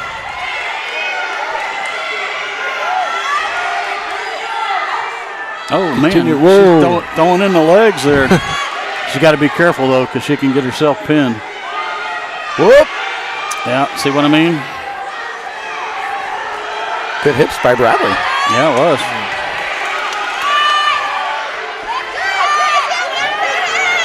Now it's 9-4. Got a pin by Ariana McDaniel. 5th place for Paola. Mat 1. Getting too high there. She's got the butcher in, though. Oh, she's getting back points, too.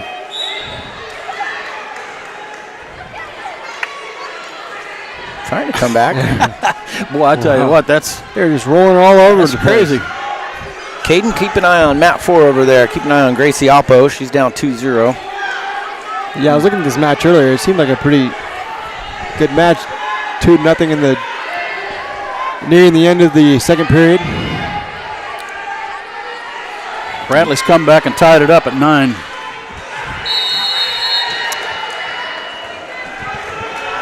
Man, that's the weirdest.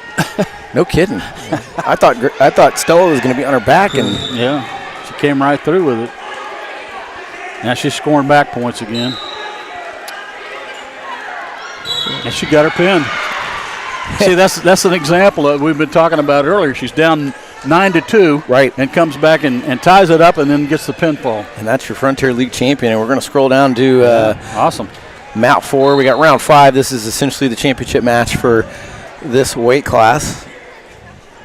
Got Gracie Oppo from Spring Hill. Her opponent, Andrews from Eudora. Trying to set Snake up there. That's her go-to. She's got it. And she's going to take Eudora straight to their back. There you go. Once Gracie gets settled, she's going to have to walk around this way just a little bit. She just, there you go. There you go. I think she heard me. I think she did. Man, she's got that half deep. That is really deep. Wow. That'll make you want to tap out. It looked like, I'm saying it looked like it, she was, but I don't know. Well, Gracie deserves it. Last weekend against Washburn Rural, she spent most of the match in a double chicken wing. And oh, God. I've never seen an arms like that before. Yeah. My old coach said the best way to get out of a double chicken wing, don't get in one.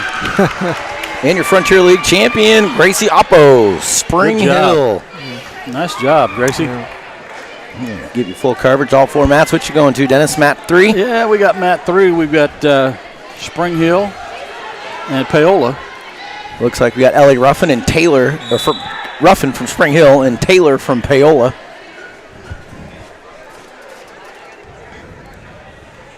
Oh, she went for it. And now that Paola wrestler shoots a nice.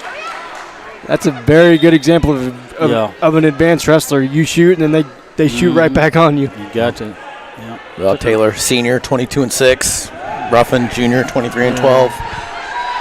And this is round 5, but essentially your championship match for this weight class. It's like a good matchup. I like the way the Spring Hill wrestlers fight the hands even on the set out. They do, yeah. Quick update on Mat 1. Nora Prather, state ranked for Baldwin. She's currently down and on her back against Cameron Mather from Paola. She's in trouble. Well, she got off her back. We're going to focus on Mat 3 right now.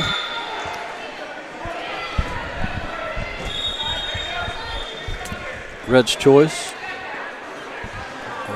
She picks.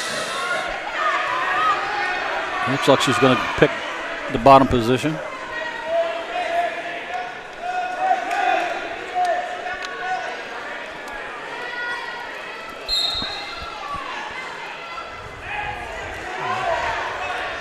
Trying to do a crotch lift there.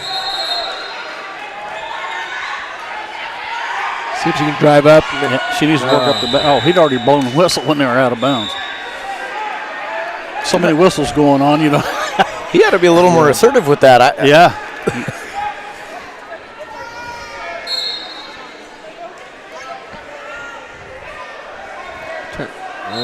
Another Spring Hill wrestlers up on mat 2. Nevaeh Mulhall, she's up 1 point, 4-3. Again, we're wrestling a Tongi wrestler.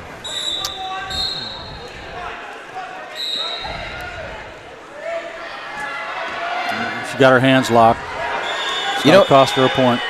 Yeah. The official, it always is kind of irksome when they call it from the back side of I that. know. Like, how can you see it? Like you're anticipating that their hands are locked. Are they locked? Yeah. Get in position and you'll find out. Yep. They were right call, but I've seen it the other way where they're anticipating it and it's not. Yep. Wow. That was close to having locked hands right there. And as a coach, Matt, and as a parent, you that may have ticked you off, you know. Right. It's like, I stay pretty calm. Really? Okay. Yeah, you know, the officials have a tough job. I don't care what sport it is. Yeah. I usually reserve it for an illegal hold that could lead to injury. Yeah, that's I'll let it out then. Yeah. It's about protecting your kids. And exactly.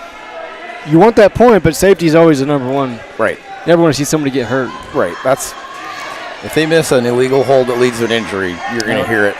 Got to get it. Working for the pin here on mat number 2. Spring Hill's got the Tongi. Yeah, there it is. There we go. Nevaeh Mulhall with the victory.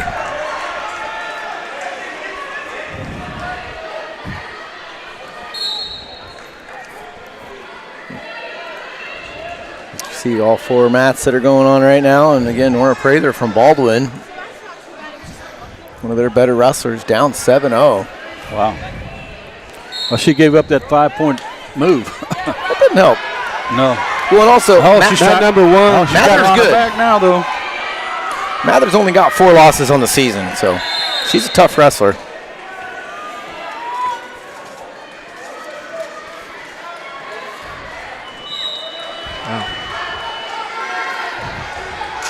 Yeah, Mather's number 6, Prather's number 4. So, you know, this is a good match. This is what we want to see. Exactly. We're going to focus in on mat 1.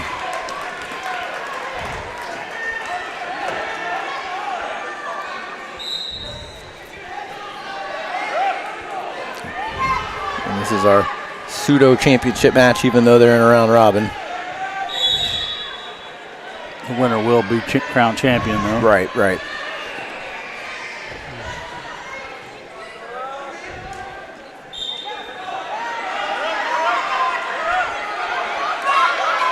Like the hands. And Prather kind of chipping away. Yep. She's only got 1 loss on the season, senior. Now there's also a senior, only 4 losses on the season.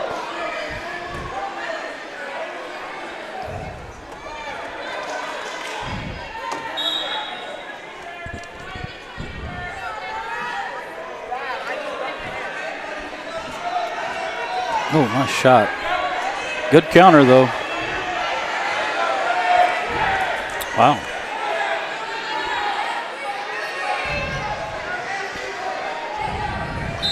You know what? Assume that these 2 have wrestled this year, but maybe not.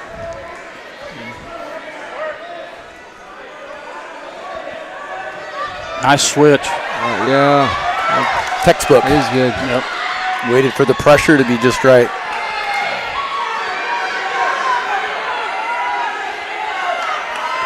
Now nearing under 30 seconds here. Really got to try and maybe go for a turn because she's down by 3. That's a. Well, she's got. You have a warning for stalling. Short time. You got to run it. You got to run it. Yeah. You're gonna run out of time. You got to get to a side and do something. She's got the power half in. It's just she's not able to turn. Yeah. She's going to end up losing it. That's a big dub for Paola. Yes, it is. That's a huge win. That's an upset. Well, I don't know if you call it an upset. They're both ranked wrestlers, but one was ranked. The loser was ranked higher. By definition. By definition. Like in the NCAA tournament. 8-9. Is it an upset? Yeah. We're going to go back to 4 mats. Well, we got 2 Spring Hill wrestlers here. Yep. Got Hinton and Murmis. Murmis ranked number 2.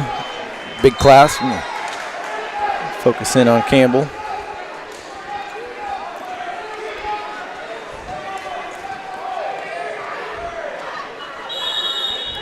Murmis only has 2 losses. Murmis actually has right? 3. 3 losses. Okay. She, I think the track was incorrect because she's got 2 losses to Leavenworth girl, and then she lost in the finals of Holton to the Shawnee Heights girl. Oh. Oh, wow. That was nice. Got Campbell, a junior, also a really good softball player. Did some of her games last year. It's good to see multi-sport athletes. I tell you, nowadays you get some kids that just focus on one sport. A good example of it, there's a 6'5" guy at I can't recall his name right now, but he at Tonganoxie, and he was a budding star. And as a freshman, he was starting on the varsity team in basketball. He decided he was going to just focus on pitching baseball. It's crazy to me. Wow.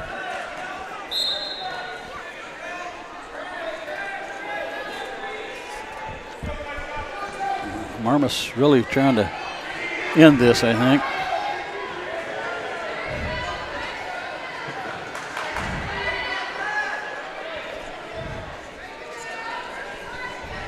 Yeah, like we said before, sometimes it's really difficult. And you got to get that 3/4 Nelson. That's what she's got now. But you got to get that shoulder in there. It's not going to work. Right. Murmis hitting the 100-win mark last weekend in Washburn cool. Rural. That was pretty neat. Yeah, that was good. Had a poster made for her. That was awesome.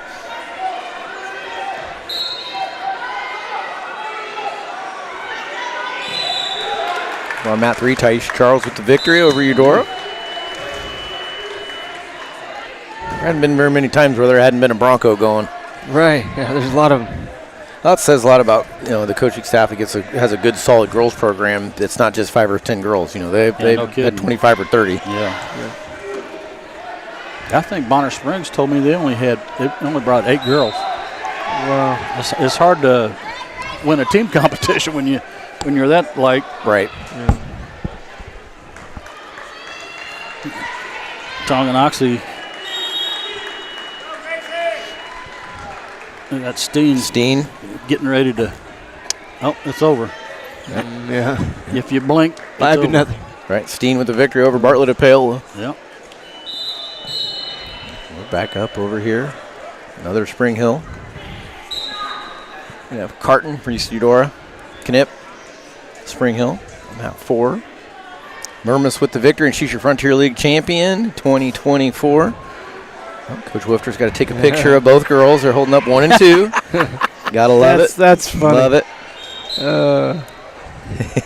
There was no coach to go on to congratulate. Right. There is. We'll go over to mat 4.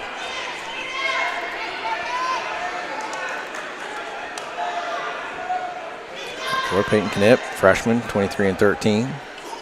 Madison Carton, Eudora, senior, 13 and 11. This match could go down to the wire again. We've seen both wrestlers, that maybe defensive isn't the right word, but cautious. Yeah. Oh, nice duck under, but she couldn't finish it. You got to trap that arm with the back of your head. Right. Well, a lot of them, they'll pop the arm, but they don't change levels. They don't get their hips down. You got to get down. That's always taught my wrestlers. If you're going to change levels, you do it at your knees. You don't bend over at the waist. Right. Give you a quick update on team scores. Spring Hill, 43-point lead, 175 points. Tonganoxie in second, 132. Paola, 97. Eudora, 86. Round out the top 4. Even though Spring Hill's not ranked in Class 5-6, they're still a very, very tough program, and lower class wrestling, not lower class, that's not the right word. Smaller class wrestling is just different. You can be ranked pretty high with 2 or 3 girls. Right. 5A and 6A is not the case. You need 7 or 8. Yeah. Knipp tried to throw the head and arm, and she just got allowed the Eudora wrestler to get behind her and taking her to the mat.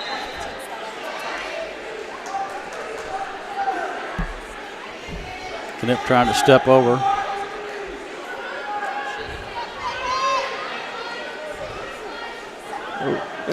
She tried to do a Turk. Now she's got the whizzer in. She gives up the reversal to Knipp, so that's a good job. Knipp tying it up 2-2. Going into the second period. It will be Eudora's choice. Eudora chooses top. Top. Wow. She must feel confident that she can turn her. Yeah. Hey, congratulations, young lady. Knipp trying to get to her feet. She's tripoding up. Fighting the hands. Yeah. Turn into the opponent. Peterson. There's that. There it is again. Wow. Nicely done by Knipp. See with some schools, if they're winning with one move, and only, it's like we saw the Peterson on that one earlier. They drill that in practice. Oh, absolutely. Like Spring Hill's always known for their cradles, and a lot of Spring Hill matches have been won. Wrestling matches have been won by cradles. Knipp going for the power half. Getting the Eudora wrestler to her back. She's got that half deep. You see it's clear to the elbow. Wow. She just needs to get chest to chest. She's a little high. Oh, that's pretty good there. She's lifting the head. See how she lifts the head with the elbow? That's good technique. Yeah, back there. Fundamentals. That'll make you want to put your shoulders down. Of course, there's not much you can do at that point. I mean, no. The only thing you can do is try and bridge and get your arm through the chest. Let's go to mat 2. Oh, wait, we've got a Spring Hill wrestler coming up here. All right, we're going to mat 4. Rotate over to mat 4. We've got Avery feedback. Oh, this is the one we've been looking for. Yep. 2 ranked girls, 190 pounds.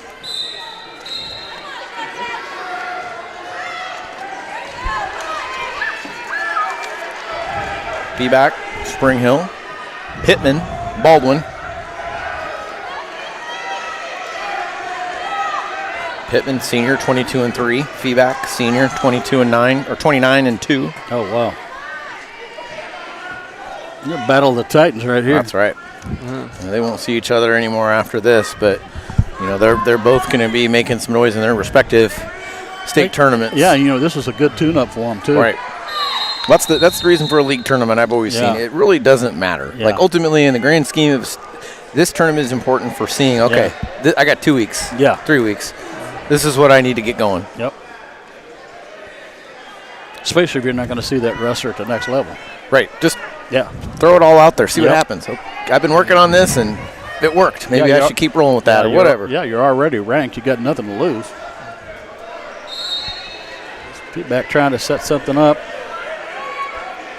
We see these two wrestlers. They're really trying to feel each other out, and some matches are like that. Especially when you're evenly matched and evenly skilled. Right.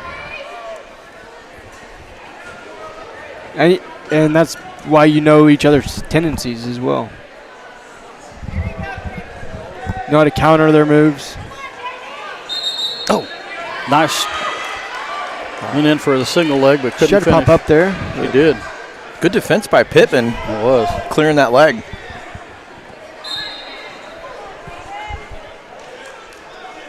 Baldwin well represented on 3 of the 4 mats. Yeah, they really are. The BJ's right. They look strong. Yep. Strength program. Yep. No score at the end of the first period.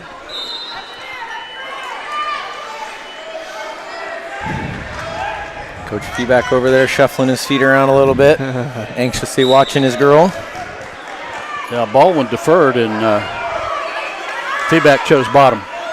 I'll take Wise. that. I would take bottom in this position even if I had the opportunity to defer just so I had the energy to get my escape. Yeah. Nice knee slide by feedback.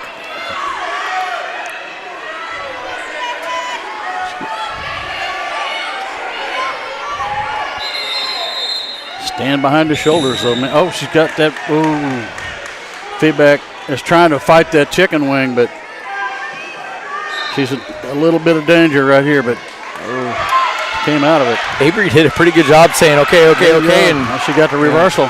Waiting to roll through. Yeah. Boys just don't have the flexibility to do that. There's no way.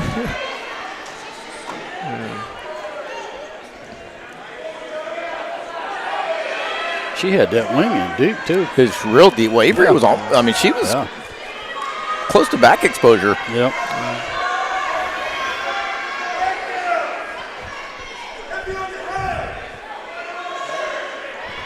Maybe getting close to a warning for stalling.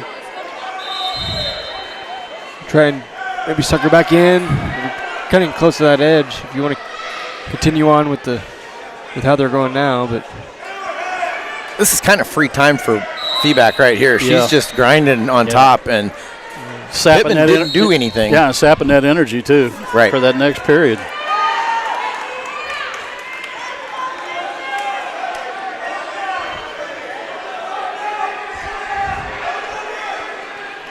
I was going to say feedback was on top. Right. I don't know what the confusion is here.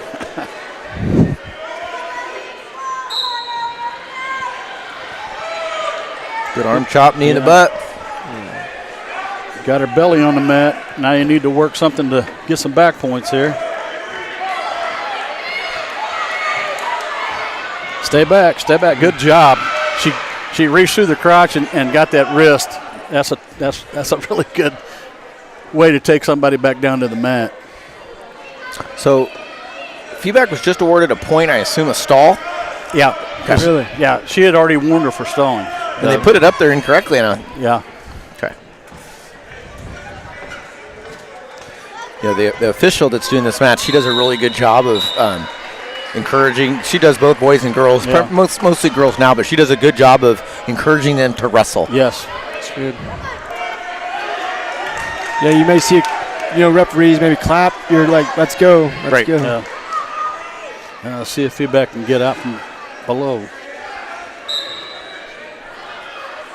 Both of these wrestlers doing a pretty good job riding. Get your hip out. Well, Avery's got to be careful. She's going to give up a wing again. Well, you got to be careful with that.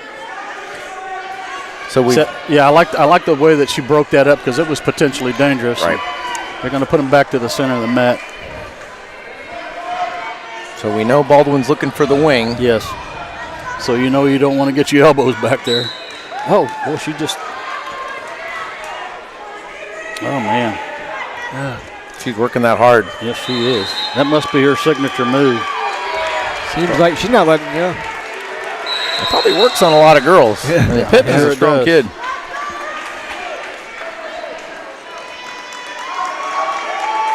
Yeah, feedback doing a good job so far fighting that wing off. She needs to clear that arm, maybe hit a sit out and do something a little bit different.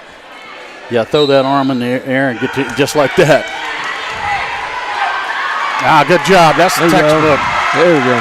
That's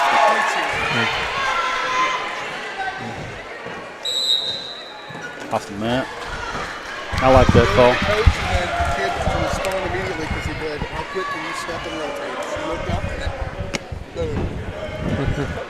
Feedback up 5-0 with 1 minute and 21 seconds left in the match. Nice arm chop. Knee in the rear end, get her opponent down on the mat. Now feedback's trying to force a power half in. Warning stalling on red. Another point. Yeah, another point for feedback. I mean, she's balled up. Yeah, she is. She's the more pressure that the top girl can put on the bottom girl, that it just makes the bottom girl not want to move. Right. And it really restricts her movement from the There bottom you go. position. Warning stalling again. I know she's going to award This one's against feedback, and that's probably accurate because she was not leaving the hips. You know, she was grinding, but she didn't move side to side. Yeah. Well, that was just a warning, so there's no points awarded. She's up 6-0, short. Well, 46 seconds. Now she just needs to be smart. Final match of the evening looks like. No other matches going on. She's been pretty successful riding her.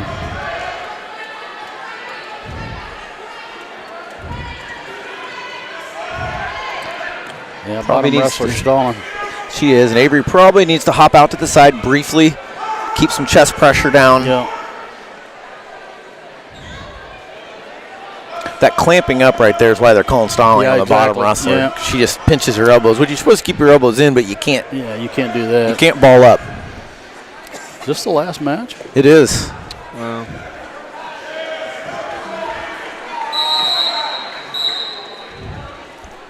One point red. Short time though. What'd I say? That ref's she's not afraid to call stalling. She'll get after it and make him wrestle. And yep. She's already called 2 on the Baldwin wrestler. Feedback 7 seconds away from a victory here.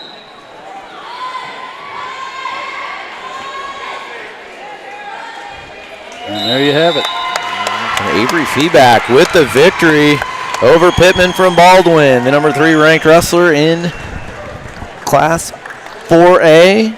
Feedback, the number 2 ranked wrestler in Class 5 and 6, and Avery Feedback is your 2024 Frontier League champion.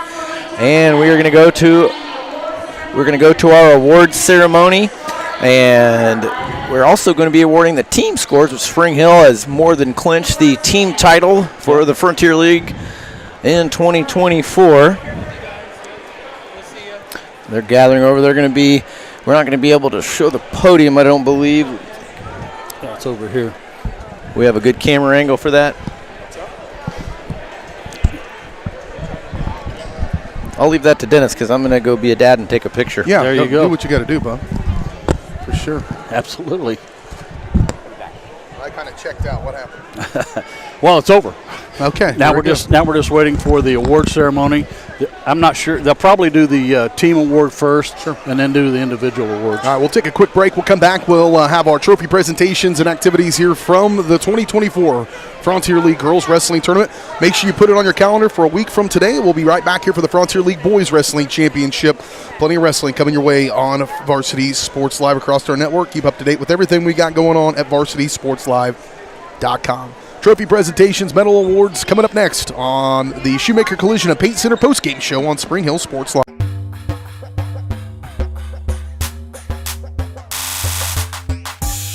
A great collision on the field? Awesome. An awesome collision on the road? Not so great. If that bad play does come your way, take your car to Shoemaker Collision and Paint Center.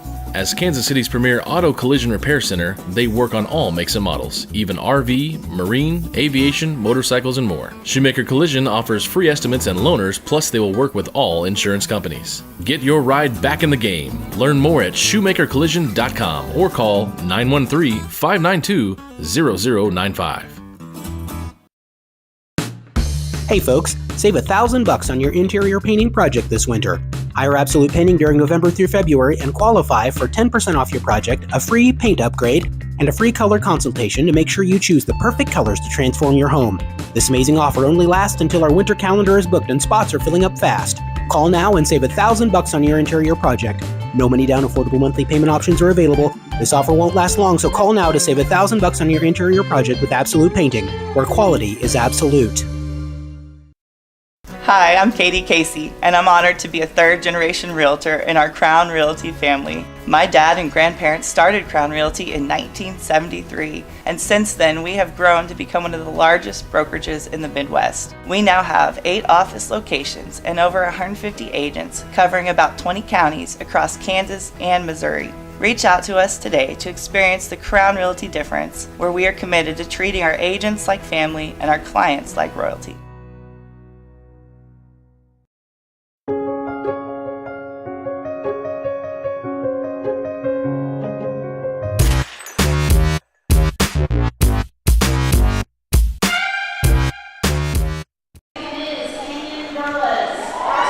Going through the trophy presentations right now, you see Spring Hill's Riley Jones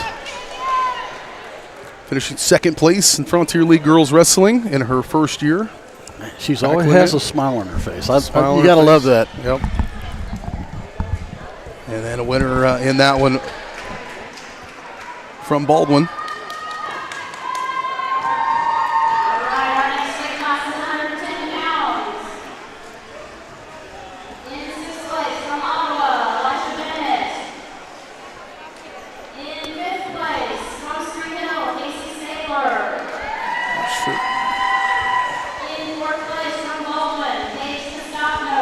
Recognize the 110-pounders right now. Sixth place, Elijah Bennett from Ottawa. Casey Saylor from Spring Hill. Paige Castagno from Baldwin. Brooklyn McDowell from Paola. Rosemary Mader from Spring Hill in second place. And Autumn Wilson from Tonganoxie winning the 110-pound weight class.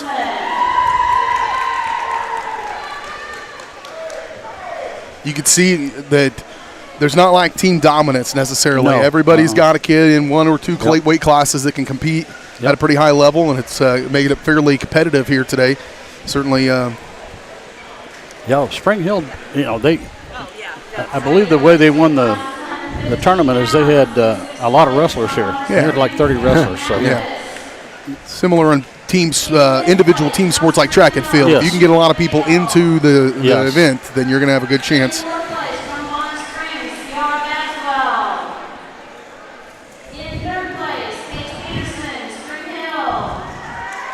Saw Matt down there.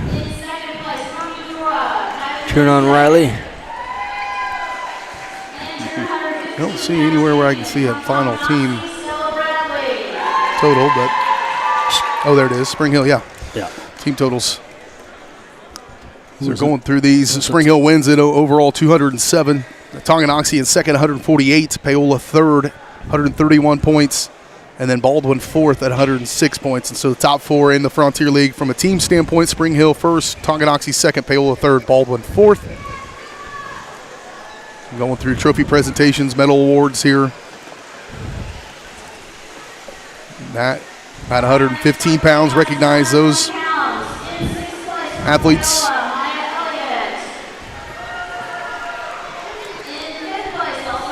Now recognizing at 120 pounds, Maya Elliott from Paola finishing sixth. Zeta Weiland from Paola finishing fifth. Ava Anderson from Tonganoxie fourth. Desiree Madsen from Spring Hill in third. Nevaeh Mulhill from Spring Hill in second. And Brooklyn McCormick from Bonner Springs finishing in first. So Bonner Springs will win the top spot in the 120-pound weight class.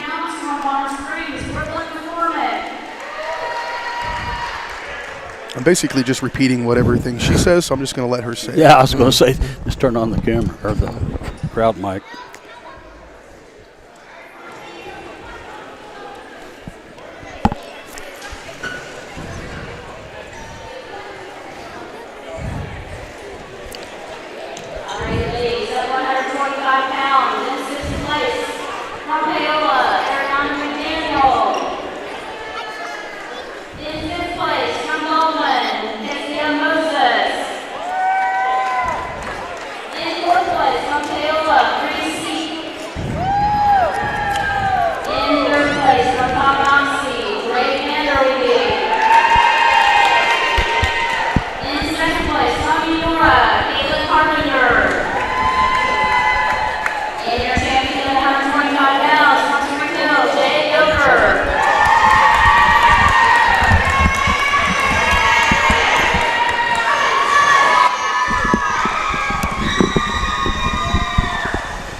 So recognizing the 125-pound weight class now.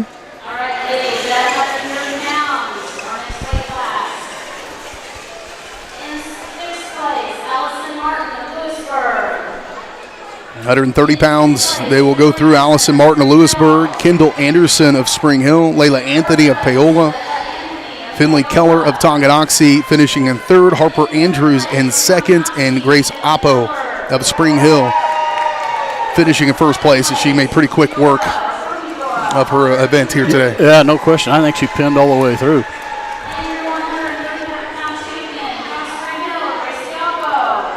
I'd say she's tuned up and ready for the postseason.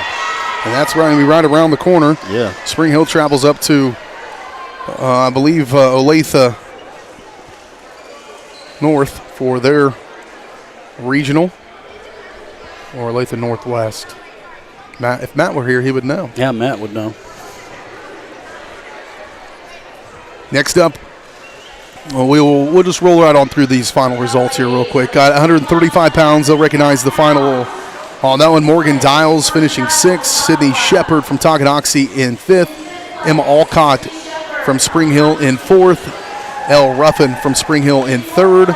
Nevaeh Brown from Bonner Springs in 2nd. And winning at 135 pounds was Jalen Taylor from Paola. Other winners in classifications at 140 pounds. 4th place was Jordan Dempsey from Eudora. 3rd place, Taisha Charles from Spring Hill. In 2nd place, Nora Prather from Baldwin. And winning at 140 pounds from Paola, Cameron Mather. At 145 pounds, final results in this one. Spring Hill wins this one at 145 pounds with Murmis winning and knocking off Hinton as the two Spring Hillers go at it in the finals, and they get 1st and 2nd. At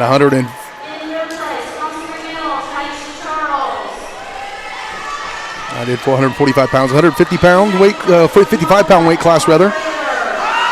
4th place, Callie Clark from Spring Hill. In 3rd place, Kendall Smart from Tonganoxie. In 2nd place, Jaden Wharton from Baldwin. And in 1st place at 155 pounds was Addison Vogel from Bonner Springs. Winner at 170 pounds. In 6th place, Catherine Simon from Baldwin. And 5th place, Madison Carton from Eudora. In 4th place, Braylon Morris from Bonner Springs. In 3rd place, Alyssa Bartlett from Paola. In 2nd place, Peyton Knipp from Spring Hill. And in 1st place, Grace Steen, winning at 170 pounds from Tonganoxie. And then at 190 pounds, in 4th place, Katie Duncan from Tonganoxie. In 3rd place, Elle Pittman from Baldwin. In 2nd place, Ellie Basca from Paola. And in 1st place was Avery Feedback from Spring Hill, as Avery continues at now 30-2 on the season, and she'll be a Frontier League champion. And recognizing them, Aaron Still will turn it back over to the public address announcer, but those are your final results in this one. And on the team side, Spring Hill wins it. Tonganoxie in 2nd here from this 2024 Frontier League tournament. We're going to continue to wrap things up here as we take our final break. We'll come back and conclude our coverage here on the Shoemaker Collision and Paint Center postgame show right after this on Spring Hill Sports Live.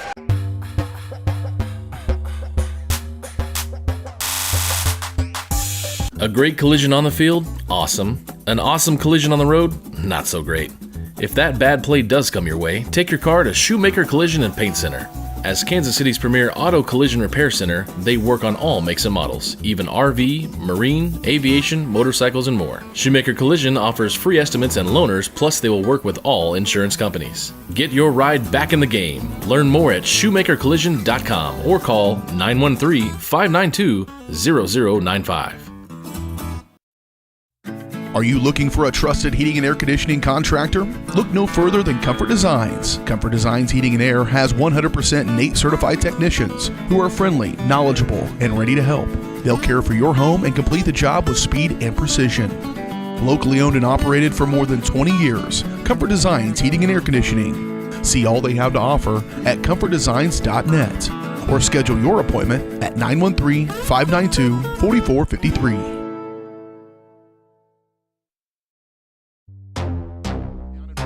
The 20, the 15, the 10, 5. Colton McCann, his 3rd touchdown of the game. Like in the net, that'll be a point for Baldwin. A first touch volley. The substituted forward across the goal line. Touchdown, Trojan. At an opening on the near side, is he going to take it? Yes, he is. Kaplinger will take it to the house.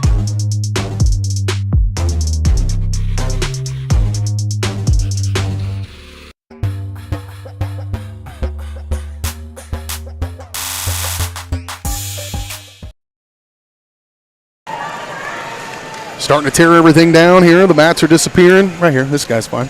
Yep. Mats are rolling out of here as we're getting ready back to the hard court for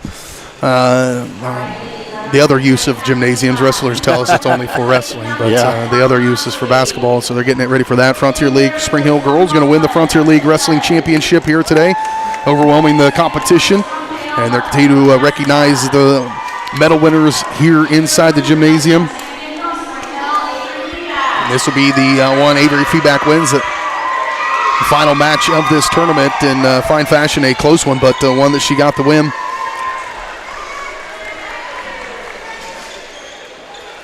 I don't know. Oh, there it is. Make sure you join us again coming up next week as we'll come right back here to this gymnasium for the Boys Frontier League Championships, as the Spring Hill boys will be looking to get that one as well. They'll have some tough competition. Tonganoxie, one of the top teams in the state of Kansas. Paola on the come as well, and it's just going to be very competitive Frontier League Championship next week. The Broncos girls win it here, and we'll bring you guys in here for your final thoughts. Matt muted me and not you. Just your guys' final thoughts. We've talked a lot about the maturation of the sport of girls wrestling and the ability to get all these kids together to come out and do this, and they put on a good show. Very competitive, and certainly there's the cream of the crop here. So there's some girls here that are going to go compete for state titles, and then there's some kids that are out here just competing, and either one has a benefit to it. But, boy, there are some top-level wrestlers in this tournament.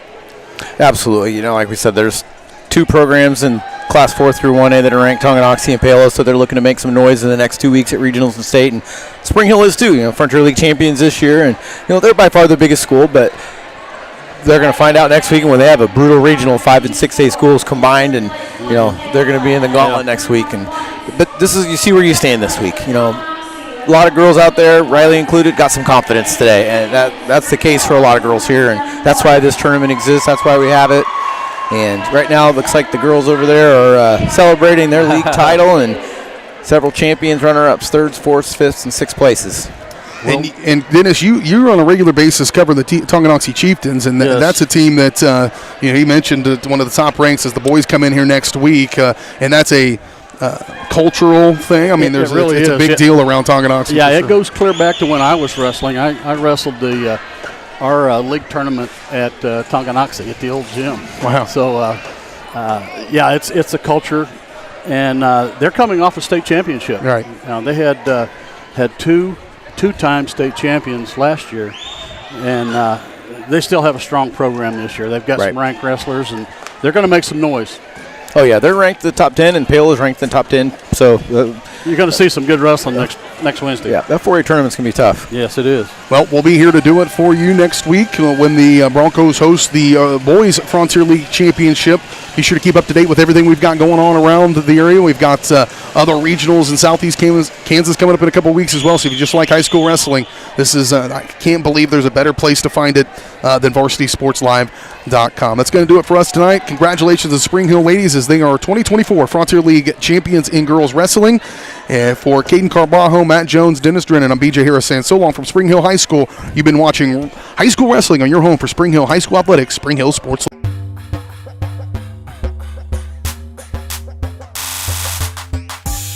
You've been watching Spring Hill High School Sports on your home for the Broncos, Spring Hill Sports Live. Spring Hill Sports Live is presented by Strode Orthodontics, creating beautiful, healthy smiles. Learn more at StrodeOrtho.com.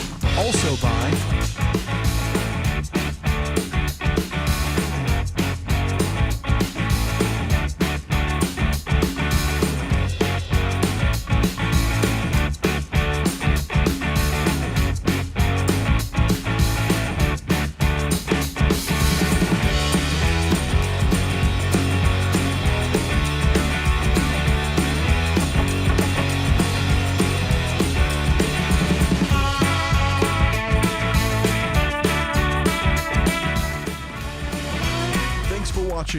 and be sure to catch every second of the action right here on your home for the Broncos, Spring Hill Sports Live.